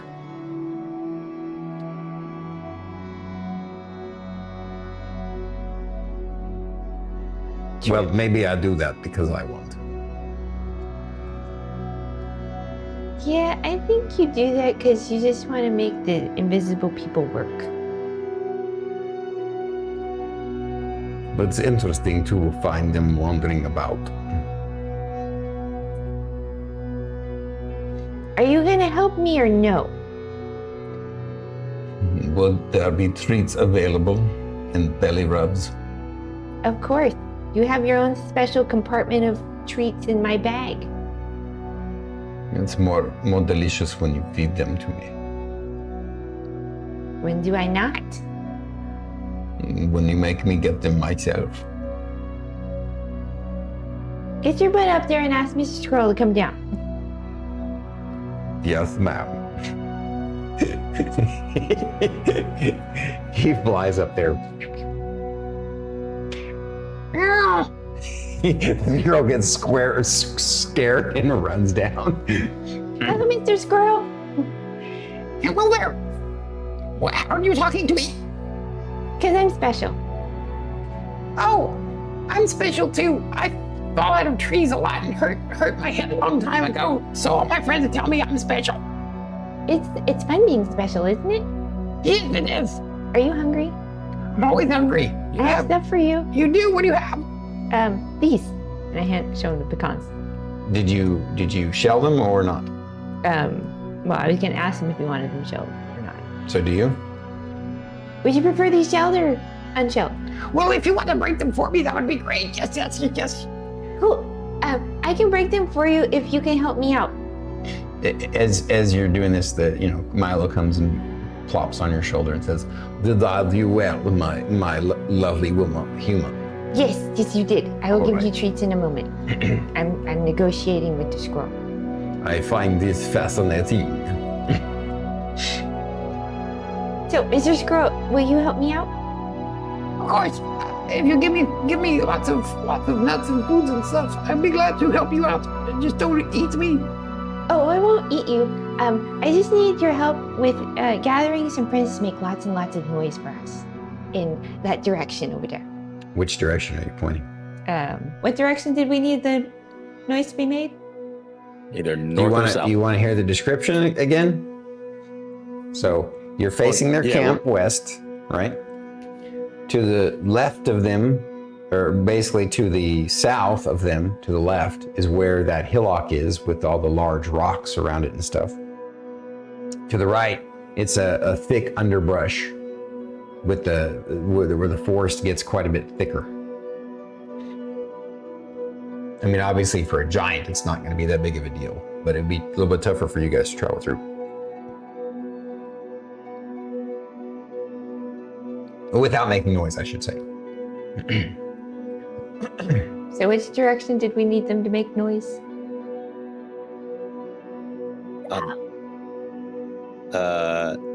The wind is running north-south or south-north, I forget. From the north to the south. From the north to the south. We need them to go to the south. So Around the Shae hillock. points in the direction of the south. Okay. The little scroll says, Okay, I can do that, but that would be kind of scary since that other big nasty mean thing is over there. What other big nasty mean thing? One of the other big nasty mean things, like the ones that were over there by that fire. Oh, there's another one? out of character, you remember that I did describe that in the camp there were only 3 hill giants, but she indicated that in tracking there were 4. You see, in the scroll says, Yes. There's a big nasty thing. He's super smelly. Yes. We can barely hear you, Stormy, when you go high pitched like that. They're taking a shit. Stormy. Super difficult to hear you. It's difficult to hear you when you do the scroll voice because you start peaking like. oh, I start peaking? Okay. Yeah. No, I think it's the, you know how every once in a while when that start of their sentences that it's like really quiet? BT and I probably only heard something taking a shit. Oh. So Right? he says. I didn't even hear taking a shit. I barely caught it. Yeah. Yeah, You should talk in a normal voice then. Yeah, he said, okay. So the squirrel says, yeah, the other big scary nasty thing is over there. He's super stinky. And then you said that, yeah, they are very stinky. And he said, no, this one's extra stinky because he's over there taking a shit. Is he called Rylar? Shae has started breaking the pecans while she's talking to him. So every once in a while when you're done breaking one, he'll grab one and munch it down. You guys just watch this whole thing. She's all like, squeak, squeak, squeak, squeak, squeak, squeak, squeak. Yeah. Squeaker, squeak, squeaking. So while this is happening, Milo looks at you guys watching her, rolls his eyes, goes back to watching her talk to the squirrel. While all this is happening, because this is taking a little bit of time, I'm just gonna kind of like not gonna interrupt. Just gonna nudge Sindri real quick. I'm just gonna be like, I'll be back. So while that's happening, I'm gonna resend Echo back out so that way I can identify if they're gonna start moving because they're now much further away. Harder to identify if they're gonna start walking this direction. So I'm just gonna use Echo as a scout, yeah. So are you gonna have him, or as a CCTV, are you gonna have him park on a tree limb again, or did you want him to go check out to locate where the other giant is? Just on a tree limb. Okay, so he's parked above the camp watching them. Okay. Yeah, I'd rather watch the majority. Gotcha. There are still only 3 of them at the camp, so. All right, he's doing that. You. Yeah, I'm trying to convince the squirrel that once that one's done, if you can make noise going to the south. He's been there a long time. He's either sick or he likes playing with his poop. That's weird.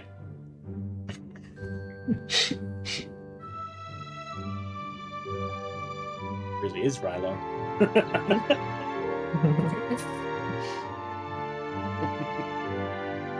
No, Onion's the one that plays with poop. That is true.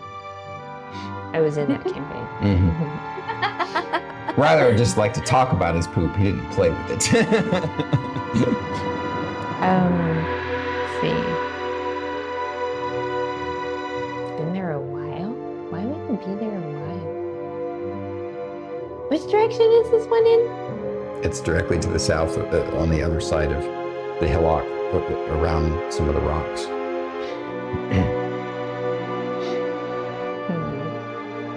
I relay that information to whoever's still around. They're all mixed. They're all there with you. Okay. So, Mr. Squirrel, we just need you and your friends to make like a whole bunch of noise because we need to get around the big giants.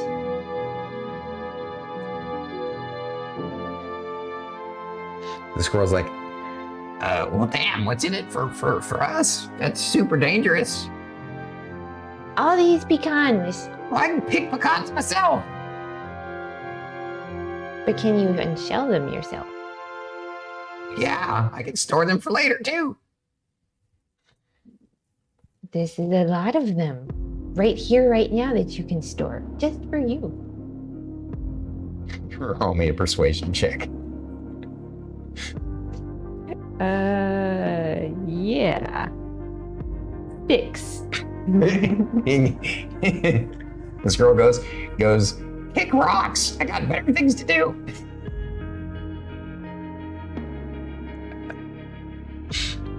That hurt my feelings, Mr. Squirrel. I'm trying to do something nice for you. Oh, you want to do something nice? Okay. We can work out something, but those few nuts, that's not going to do it. What are you talking about? This is like 20 of them. Yeah, you picked them from my favorite pecan tree. What else do you want? Don't be too greedy. She looks at Milo. what is it that you want me to do? If you want, I will smack him around for you. Maybe we smack him around. He's not going to be very compliant. That's the word, right?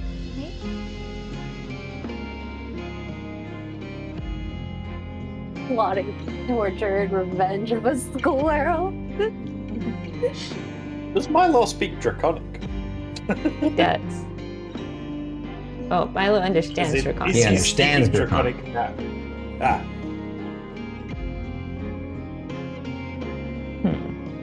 So I asked the squirrel a question. What was the question? What else do you want? Yeah, Queen. Take me and my buddies far away from here into a better place where there's more than just pecans. Mr. Merrik, is there another place around here that has more than just pecans? You would have no idea. I don't even know she's talking to me. Yes, Because you're in. Oh, right. Where did Yeah. go? Yeah. You were doing your thing, and I was like, I need to make sure these things don't come running up on us.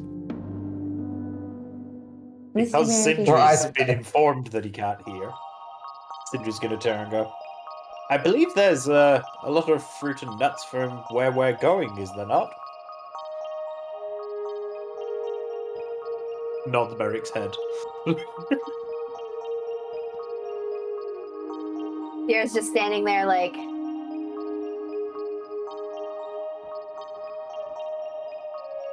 I mean, do you pull me out of it? Nope. I just moved your head as a yes. No, I would snap out of it after you doing that shit.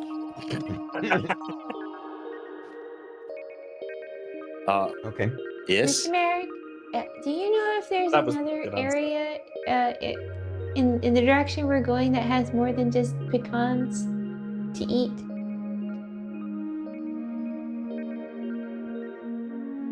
No. Back to Echo. Jesus Christ. Not a relevant question for Merrick because he doesn't really understand what's going on because he's not paying attention. He's with Echo. So no, I wouldn't know. I've never been here before. If I did, I'd know where we were going. why This do you is ask, true. Jay? So, if if you make noise for us, and then find us after we make the noise, then yes, Shae can take you to a different place. Let me go ask my buddies then. Hang on a second. He runs off into the night. How long did your spell last? 10 minutes. Okay. After about 7 minutes, he comes back. Shae has probably unshelled all those pecans by now. Yeah, you're unshelling. You see her unshelling the pecans. The time is ticking by, and pretty soon he and like 6 of his buddies come out of the out of the dark, and they're all like looking like mischievous, just like almost staring at you guys like you're scary, like they're scary, like little squirrel monsters. Yeah, they're all like looking at you. Shae starts handing out pecans. They all come up and queue up and get, cut in front of each other and take pecans from you. And, all right, these are my buddies. We'll do as you say. You probably, if we'll make noise over there if you promise to take us with you. What sort of noises you want? Just enough noise to attract attention, and then. Where do you want us to do it at? By the big stinky one taking a poo, or somewhere else? Somewhere else. The other ones are further up that way. And she points in the direction of the bonfire. Yeah, we know where they're at. They're annoying. That's why we want to leave this area. They like to hunt in this area. They're big and mean and smelly. They flatten some of our buddies all the time. So yes, make noise in that direction. She points towards the south. That way we can make our way around and get you guys to a different location. Okay. We'll go try that. They run off into the night. And after a little while, you start hearing a lot of little cracking sounds, like they're and chittering, like they're throwing nuts on the ground, or like just trying to break branches and stuff like that. But you're still pretty far from the giants. Do you want to get closer to the giants to see how they're reacting? Yeah. All right. How close do you want to get? Probably back to that 100 feet that we were before. Okay, where you can just kind of barely see them. Yes. But hear them. Yes.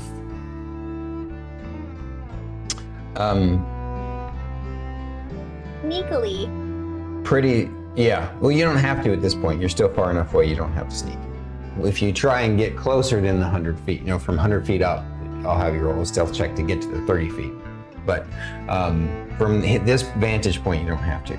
You do hear them, and you hear pretty soon after, the cracking sounds, you hear the thump, crash through the trees of the 4th hill giant coming back around from his little pothole to join the other ones. He says, "Hey, Ulor, there's some weird noises over that way. It's like the animals are going nuts over there or something. Oh." And the other one's like, I don't care. Was it a big animal? Is it something yummy? and he's like, "Oh, I don't know. It's just lots of cracking and just stuff like that. I don't know if it's big. I'm not, And then the other was like, well, I am kind of hungry. Are you done taking a dump over there?" And he's like, "Oh, yeah, I'm done." And you're like, "Why do you smell? What's that smeared all over you?" "Oh, nothing." He wipes his hand on his like. Of course, they're. That's loincloth. Yeah. And they're not wearing clothes. They're just wearing like a loincloth. Yeah. And you can barely see them, but you can tell they're like big. Not only are they giants, but they're big, like burly, obese, hairy, stinky giants. And I mean, you know, like this guy. That's pretty far away. Oh, yeah, I remember him. Been a while since it's in there. Been a while. I've killed him a couple times. Fuck that guy. So,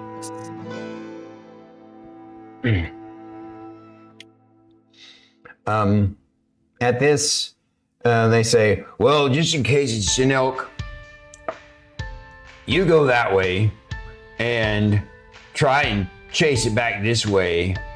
And then you go circle around the camp and I'm gonna stay here and eat what's left of the mutton since I'm the boss. And the other's like, well, you get to be the boss again. I'm always the boss because you all are stupid. And yeah, so the one that was taking a dump, he basically goes back around the rocks and goes that direction to the south. And then the other two start to circle around. And your plan was an interesting one and a decent one, but it seems to have had a sort of a backlash effect, because now instead of all of them going that direction, two of them are circling around the camp, and they're very shortly going to come your direction and come right next to you guys. And the main one is still at the campfire. Through Raven's Edge, just gonna open up communications. Yes, my lady.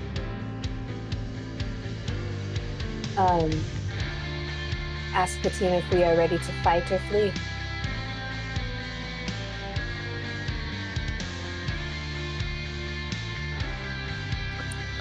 We're not. Flee. Flee. I assumed that's what we were doing and fight if we had to. So.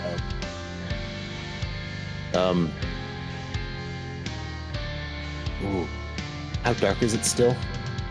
It's middle of the night dark. Middle of the night.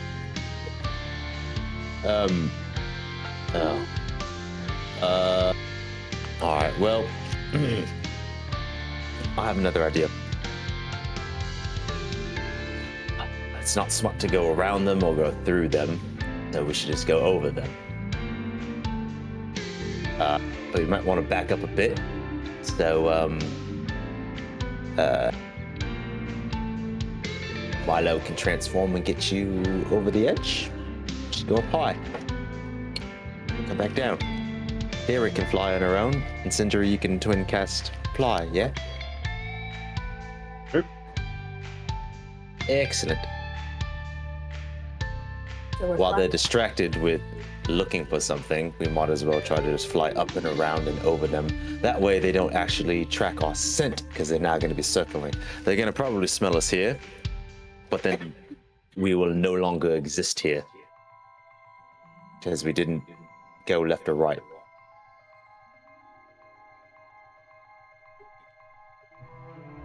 Okay. All right. Nobody's objecting, so I imagine you're just going to do it then? Yeah. No. he's the one All right, that well then Thyra's I will taking leave you the- here. Thyra, carry me. Huh? Nothing. Sindri didn't want to go along with the plan, so I'm asking you to carry me because I'll leave him here. Excellent. Just for funsies, I'm gonna. This is cool. This is a great idea. Do it. Pretty sure I said I was gonna go for it, but okay. I thought you said I'm not gonna do it. That's what I heard. Oh, I shit. never said that. That's what I heard. I was like, I'm not doing it. And it's like, okay, then fine, leave his ass here. It's like, what? So No, Sindri wants to do it. Yes, yes, please. let's just pretend that. We're going up and over. I know. I just want to show it all, just for funsies. It's actually clever. So you basically tell Milo to transform into his dragon form, and you're gonna mount him like a steed. Your first time ever doing that. And Sindri's going to twin cast fly on the two of them, and then Your Thyra is going to, your celestial fin is just going to wing it, literally. Yeah. So, all right. We'll say. For quick clarification of plan, I imagine we would quickly retreat back to that same 300 space where we can comfortably kind of talk, even in hushed tones. I figured that would be far enough away to just quickly just dart high up in the air, shmammer across. Our Gotcha. flight speed I just is wanted 60 to- feet. For funsies, show this off. I'll actually even go to the absolutely. other screen. You're not actually rolling initiative, so don't panic. There's no panic. I know. Just a very, very clever way of handling this. I just wanted to. 10. We got. Here is Milo's form with. Where are you at? You on his back, and by the way, he can only carry her effectively. Then of course, I'm assuming that you bring Echo back, right? Oh yeah, Echo would have been back by now. And then yeah, I'll just say that I'll just put you guys like this. And then where'd she go? There she. She's right there. Oh. So you guys just basically go your way over here, and you go. Can you even see my hands? No, you can't. You basically imagine you're farther back than this, but you go. Oh wow. I guess that doesn't. You're passing high up. yeah. Above the tree line, so they can't even see you, and you just pass right on by them. So I'll describe to you. Like, this is your first time ever flying up with Milo, and he tells you, since you're still speaking in animal. Yeah, 10 minutes would have gone by already. Yeah.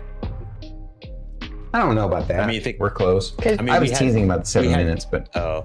I was gonna say, because like, we had 3 minutes to walk like 200 feet forward. Yep. And then 200 feet back. Whatever. Okay. Anyway, so you guys make your way. At first you're terrified, but you cling to him, and he looks back at you, and instead of his normal kind of haughty look, he's got this comforting look on his face, and his tail kind of pulls up and pets you on your head to calm you down. And very soon it's like, oh, it's, at first it's really scary because you're up in the air being taken up on his back, but then he calms you down, and you're like, oh wow, this is really neat, and it's really cool. And you guys are all flying above the tree line, and you travel for several minutes till you're pretty sure you're far away from the hill giants. And how long does fly last for? We ditched the squirrels. Is it 1 minute, or is it 10 minutes? I'd imagine we might as well exhaust the. Okay. Yeah, might as well exhaust it. We know the direction we're going. Stay pretty high. Come down low. Nice. And my fly speed is faster than my walk speed by a significant amount. Interesting, Nice. interesting. You guys completely bypassed the encounter. Cool. Well done. Very clever. And you guys get away from the hill giants. Eventually land in the forest and start making your way back again. I'm assuming that once you touch down, you would do another track so go ahead and roll me a survival check. 28. All right. You don't notice. There's some old tracks in this area. Probably some of these same giants, maybe some other ones. There's not as many of them. They obviously don't come this deep this direction, or at least haven't recently. And so, did you also want to burn another spell slot to do that? Your little. Yeah, I can. You get the sense that there are giants to the east of you, back the way you came. There are giants to the northeast of you, and there may be some giants far to the south, or to the south. But they're, that's within a 6-mile range. They all, seem far away. I mean, I know the ability doesn't say that the exact location, but you don't sense a strong presence. So you feel like you've gotten on track, and for whatever reason, there are not any in this area, or at least right now. Gotcha. I relay that to the team. Cool. All right. And you guys just keep marching on into the night through all the way to the morning? Yeah, I'd imagine so. I mean, it's our early morning. Yeah. Right. We are all wide awake. Yeah, wide awake and rested. Yeah. And I think this makes the most sense if we get good enough bearing. Like, I know it exhausts Sindri's resources, but being able to elevate, find a direction, and blitz forward, I'd imagine we cut some of that time down. Considering a little bit of cloud cover, being smart about what could be nearby, taking those calculated risks, I'm sure we could probably make some pretty damn good headway and not worry about leaving too much of a trail. Just a note as well, for mechanic-wise, my casting of fly, if I upcast it, we wouldn't have to use all of Milo's transformations.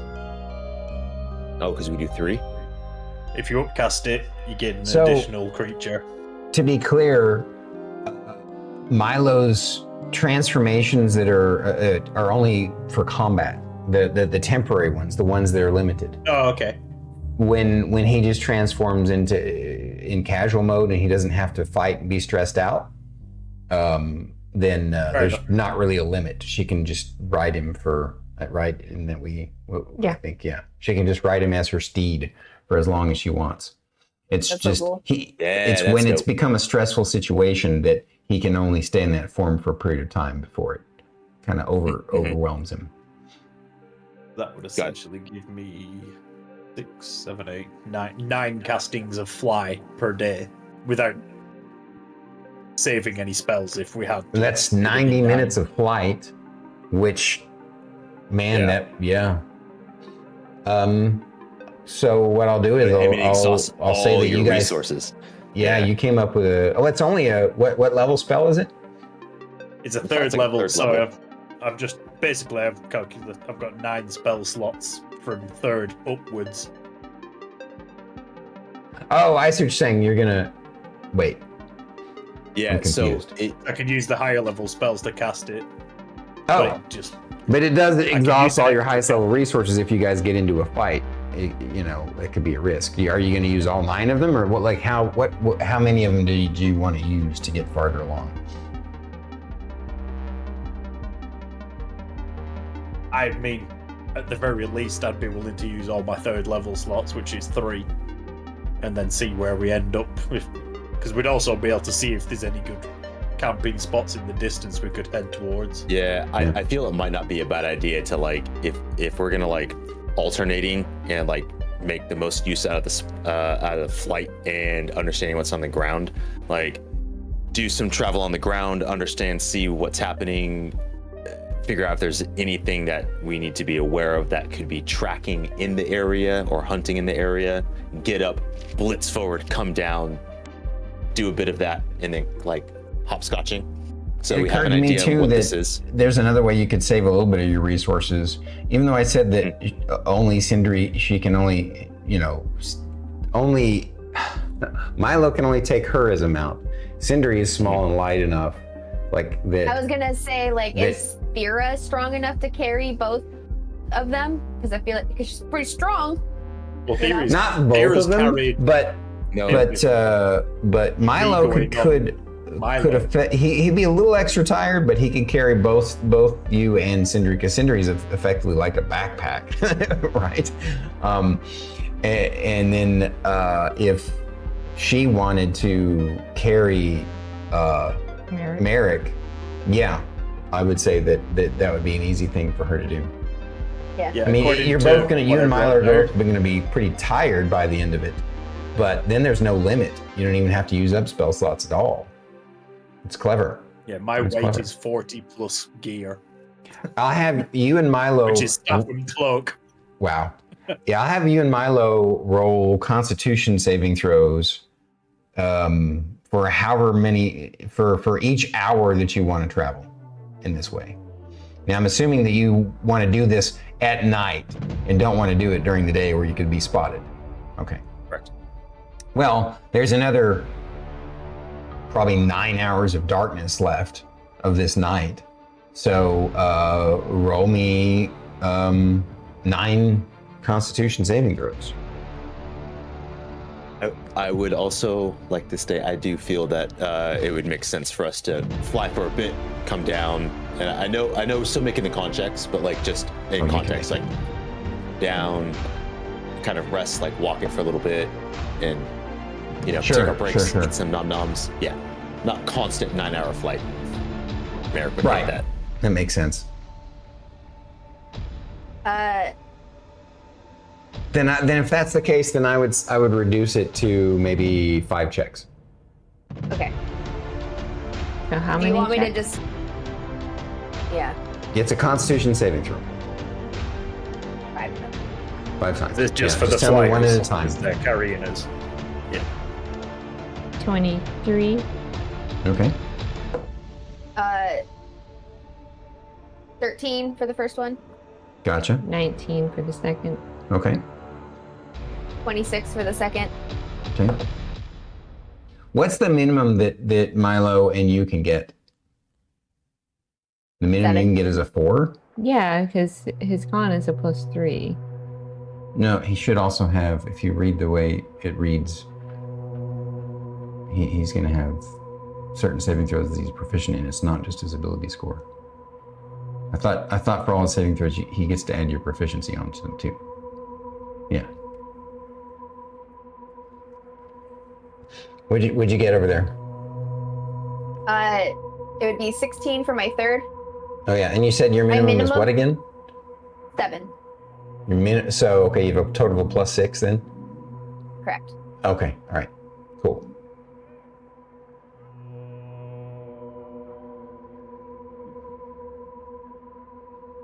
$23 for my fourth one. I'll help you with it. Just to, your DC is a 10, so just keep rolling and let me know if you get less than a 10. I just got a 9 for my last one. Okay. Makes sense. So that's at the point where you get really tired and you have to say, hey, I got to stop and rest. And you have one level of exhaustion that with a short rest, you can make it go away. With an hour's rest. Doesn't say. Okay, I'm just going to say that, I think con save is one of your proficient saves, right? No, it is not. Strength and Dex. Well, I'm going to say for him, he gets a proficiency bonus to all the saving throws. That's your proficiency bonus. He is a mystical creature after all. Okay, so I get to add 7 to his rolls then. Yeah, so, yeah. So as long as it's a 10 or above? Yeah. You already rolled that twice? You would have con as a proficiency. Yeah. Because I have, in my Were Dragon, I get it as well. Yeah. Because I take on the dragon stuff. 19 for the third. Mm-hmm. Like I said, don't even... 13 for the fourth. Okay. And 17 for the last one. All right. You guys are able to cut the journey in half. You think you're much deeper into the region than you thought you were going to be by this time.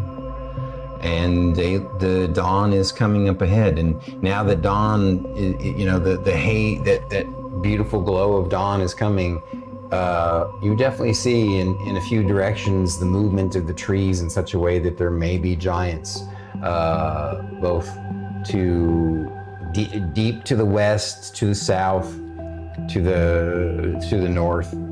It doesn't seem like there's lots of them, but there's a few, and it may be something else. But bottom line is you can tell that you're still in an area where giants roam. So, but now is the time. You find a nice thicket of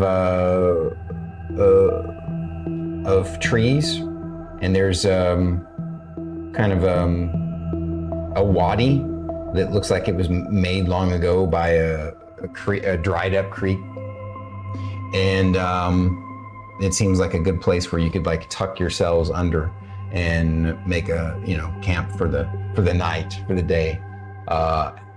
Is there anything you all want to do to camp? We'll obviously wrap for the night after that, but I'm just wondering, is there some special preparation you want to do to keep yourselves hidden, or just have a watch like usual, or both? The first thing I'm going to do is I'm going to see if my house key works. Yep. Oh, duh. Forgot all about that, yeah. Yeah. So I take out the rod. Merrik does that. So as soon as you take out the rod, getting ready to use it, you have this intuition. That's all you can say that it is. This intuition that maybe there's only a chance that it will work on each of the barber rolls. It might work on some and not work on the others. So that's right. There's a 50-50 shot that it'll work on this one. Yeah, he's still going through it. Does his little random like twirl with it because it makes sense for him. High or low? Snap. Low. Low. 38. Well done. You open up the door, and you guys get to have a nice, relaxing tuck away in your home. The bath and everything. I realized there was one thing that we never actually answered. Last time we exited the house, I'd left a gold coin. Oh. The gold coin was still there. Yeah. Thank you for reminding me. I forgot all about that too. I just remembered this second. Because this is the first time we've actively opened the door, stated that we did the door open, even though we came back. Yeah, I'm with you. Is that Brett? Is it Decision? Yes. Hey, Brett. Yeah. Did you enjoy the homage to yourself, sir? All right. So the house works. The gold coin stayed. So you pretty confident you can store stuff here. And it does seem to work on Valion at least. Awesome. It does work on Valion. Glad you enjoyed it, brother. I can start packing up the hoard. Yeah, can I would like to ask a question when it comes to the usage of our house. Yeah. When the door opens, being that I'm the one that activated it, or whoever activates it, can allot who can go through, or can anybody go through when the door is open? Right. From what you remember, the way he described it is, and once you activate it, you guys sort of all attuned to it. So right now, oh wow, I completely forgot about something too. You guys just left the poor squirrels hanging. I said, we left the squirrels behind. Yeah, you did. Oh, I forgot. Merrik was unaware of what was happening, so he's got zero guilt. Yeah. None of us have any guilt apart from Shae, possibly. But also, if they're going over there and we knew we were going the other way, they'd have to catch up to us, and there's no way they're catching up to us now. No, yeah. You guys basically, just Shae feel a little sad that you left the squirrels behind after promising to help them. Well, I mean, technically, Shae said she would take them to a different area. She didn't say it was going to be out of the area they're currently in. What a dick. I love it. Not only they were mean to interprets me. things literally, but says things literally. Fucking great. Yeah. I love That's just the way Shae thinks. Yeah, that's just what she is. That's what she is. Yeah. All right, so I love I'm it. sorry, I got tangent off. You were asking about the house. Mm-hmm. So when I open it, so you guys have already attuned your group to it. So the only people who can enter it are you guys. But say, And let's only say I when wanted you're to- there with the door open. Got it. Now, if I were to want to say, have a guest, yeah, when I open it, I can identify guest. Yes. And allow that. Okay. Yes. I feel like the question I'm going to ask is going to be met with, well, if that happens, you can certainly try. I'm just going to prime it in case there's an opportunity where this makes sense. First and foremost, bodies are objects when they're dead. Okay. Yes. Cool. Sure. Right? I'm not wrong. Yeah. Cool. So if there's any leftover giants, I'm just going to drag those fuckers into the house so we can dispose of them elsewhere. Big door. Right. Second, oh, come on in, lovely. Yeah, snap shut his state of, use it as a temporal prison. Not in our house.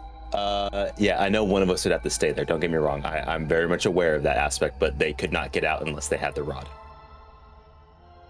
They don't know how to operate the rod. You can fix the rod to the faux door up top.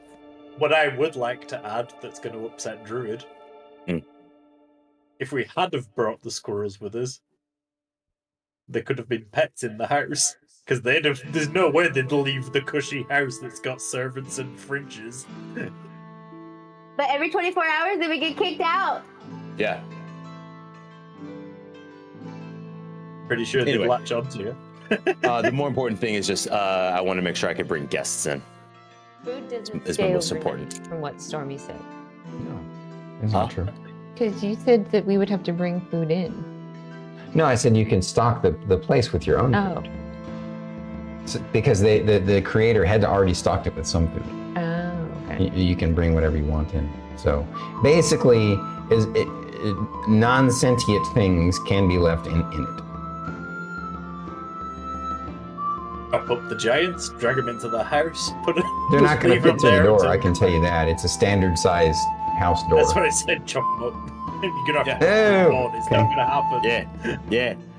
Shit. Oh, man, if you would have kept the enlarged reduce, just reduce the object of that body and drag them in. That's a thing you can do, yeah.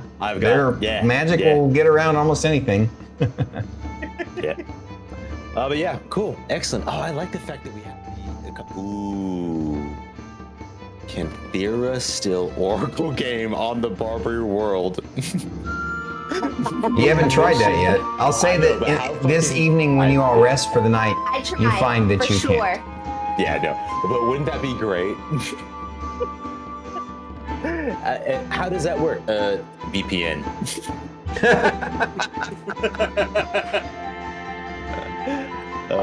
Anyway. I love you guys.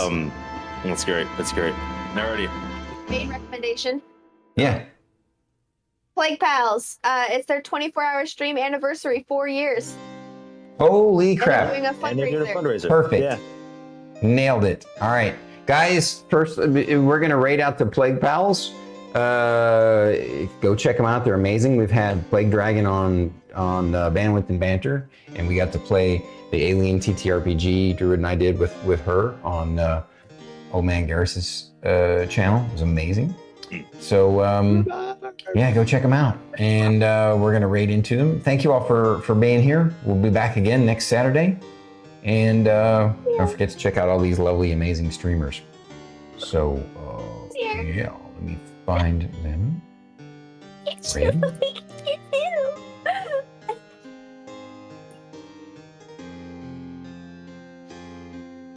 I love that their thing is really easy to find.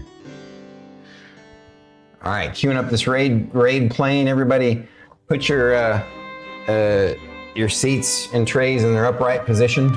Fasten your safety belts as we fly our way over to say hello to these folks. Yeah, I'll walk. Thank you. Yep. All right, you guys, big hugs to you all. We'll see y'all very soon. Raiding out now. Love you, Brett. See you guys. Bye-bye. Bye-bye.